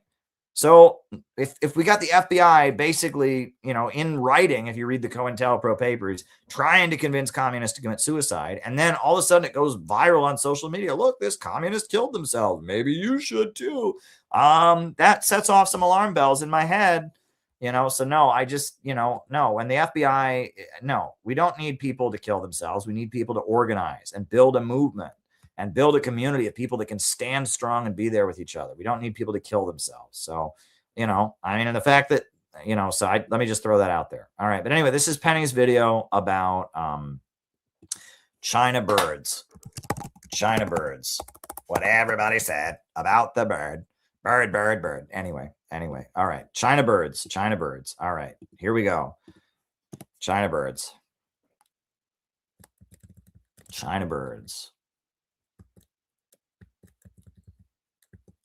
Where is the video on China birds? All right. Is it here? Okay. Just trying to get the China birds video to come. Oh, here it is. China birds. What everybody said. Anyway. Begins quietly. A few birds in the sky. Then suddenly, thousands move as one. They circle, dive, and regroup. Like waves rolling through the air. This phenomenon, now widely known as a bird wave, is drawing visitors to wetlands across China. One of the most striking scenes appears in the Yellow River Delta in Dongying. Every autumn and winter, migratory birds gather here to rest, feed, and stop over. I saw videos of this online. It looked beautiful, but seeing it in person, it's even more impressive. Among them are rare and protected species, including the oriental stork, swans, cranes, and flocks of geese. But the spectacle is no coincidence. The formation of these large-scale bird waves is closely related to the unique conditions of the Yellow River estuary. The estuary creates extensive muddy tidal flats, which provide natural habitats for migratory shorebirds along the coastline. They can stop here to rest and feed. At the same time, nearby reed wetlands offer suitable habitats for geese and ducks. That's why we can observe different types of bird waves forming here. Further north in Shenyang, another key stop along the East Asian Australasian Flyway, migratory birds gather in large numbers each year at Wulong Lake. Among them, the endangered Siberian crane. On peak days, more than 3,000 have been recorded, over 60% of the global population. From coastal estuaries to inland wetlands, these bird waves are more than a spectacle. They point to something deeper. Healthier ecosystems, restored habitats, and a growing conservation awareness. In the city, it's rare to get this close to nature. Being here helps you unwind. The environment keeps improving year by year, and we're seeing more kinds of birds. There are more birds now, and people care more about protecting them. Every day, we can spot something new. Liu Xiaoming, CGTN. All right. Well, there you go. All right. Well, thank you for that, Penny. All right. Are there any other Rumble rants? Those are all the Rumble rants. So, all right, folks. All right.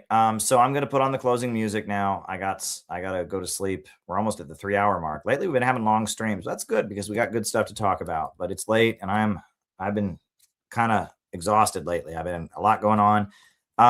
If you can donate to CPI, go to the CPI website and just send us $5 or $10. You know, go to cpiusa.org/donate. You know, it would be really helpful if you could do that. Because I'm a little bit like, we're a little bit overwhelmed right now. So if you could send us a small donation, it would really, really make a difference. It would, you know, now it would really, really help us. So please go to the CPI website and donate. That would really, really, really, really, really be helpful right now.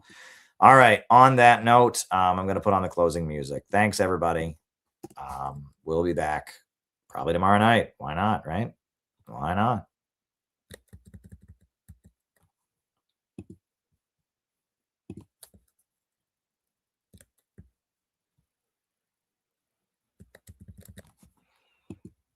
New upsurge in the struggle against U.S. imperialism is now emerging throughout the world. Ever since World War II, U.S. imperialism and its followers have been continuously launching wars of aggression. But the people of various countries have been continuously waging revolutionary wars to defeat their aggression. And while the danger of a new world war still exists, and the people of all countries must get prepared, revolution is the main trend in the world today.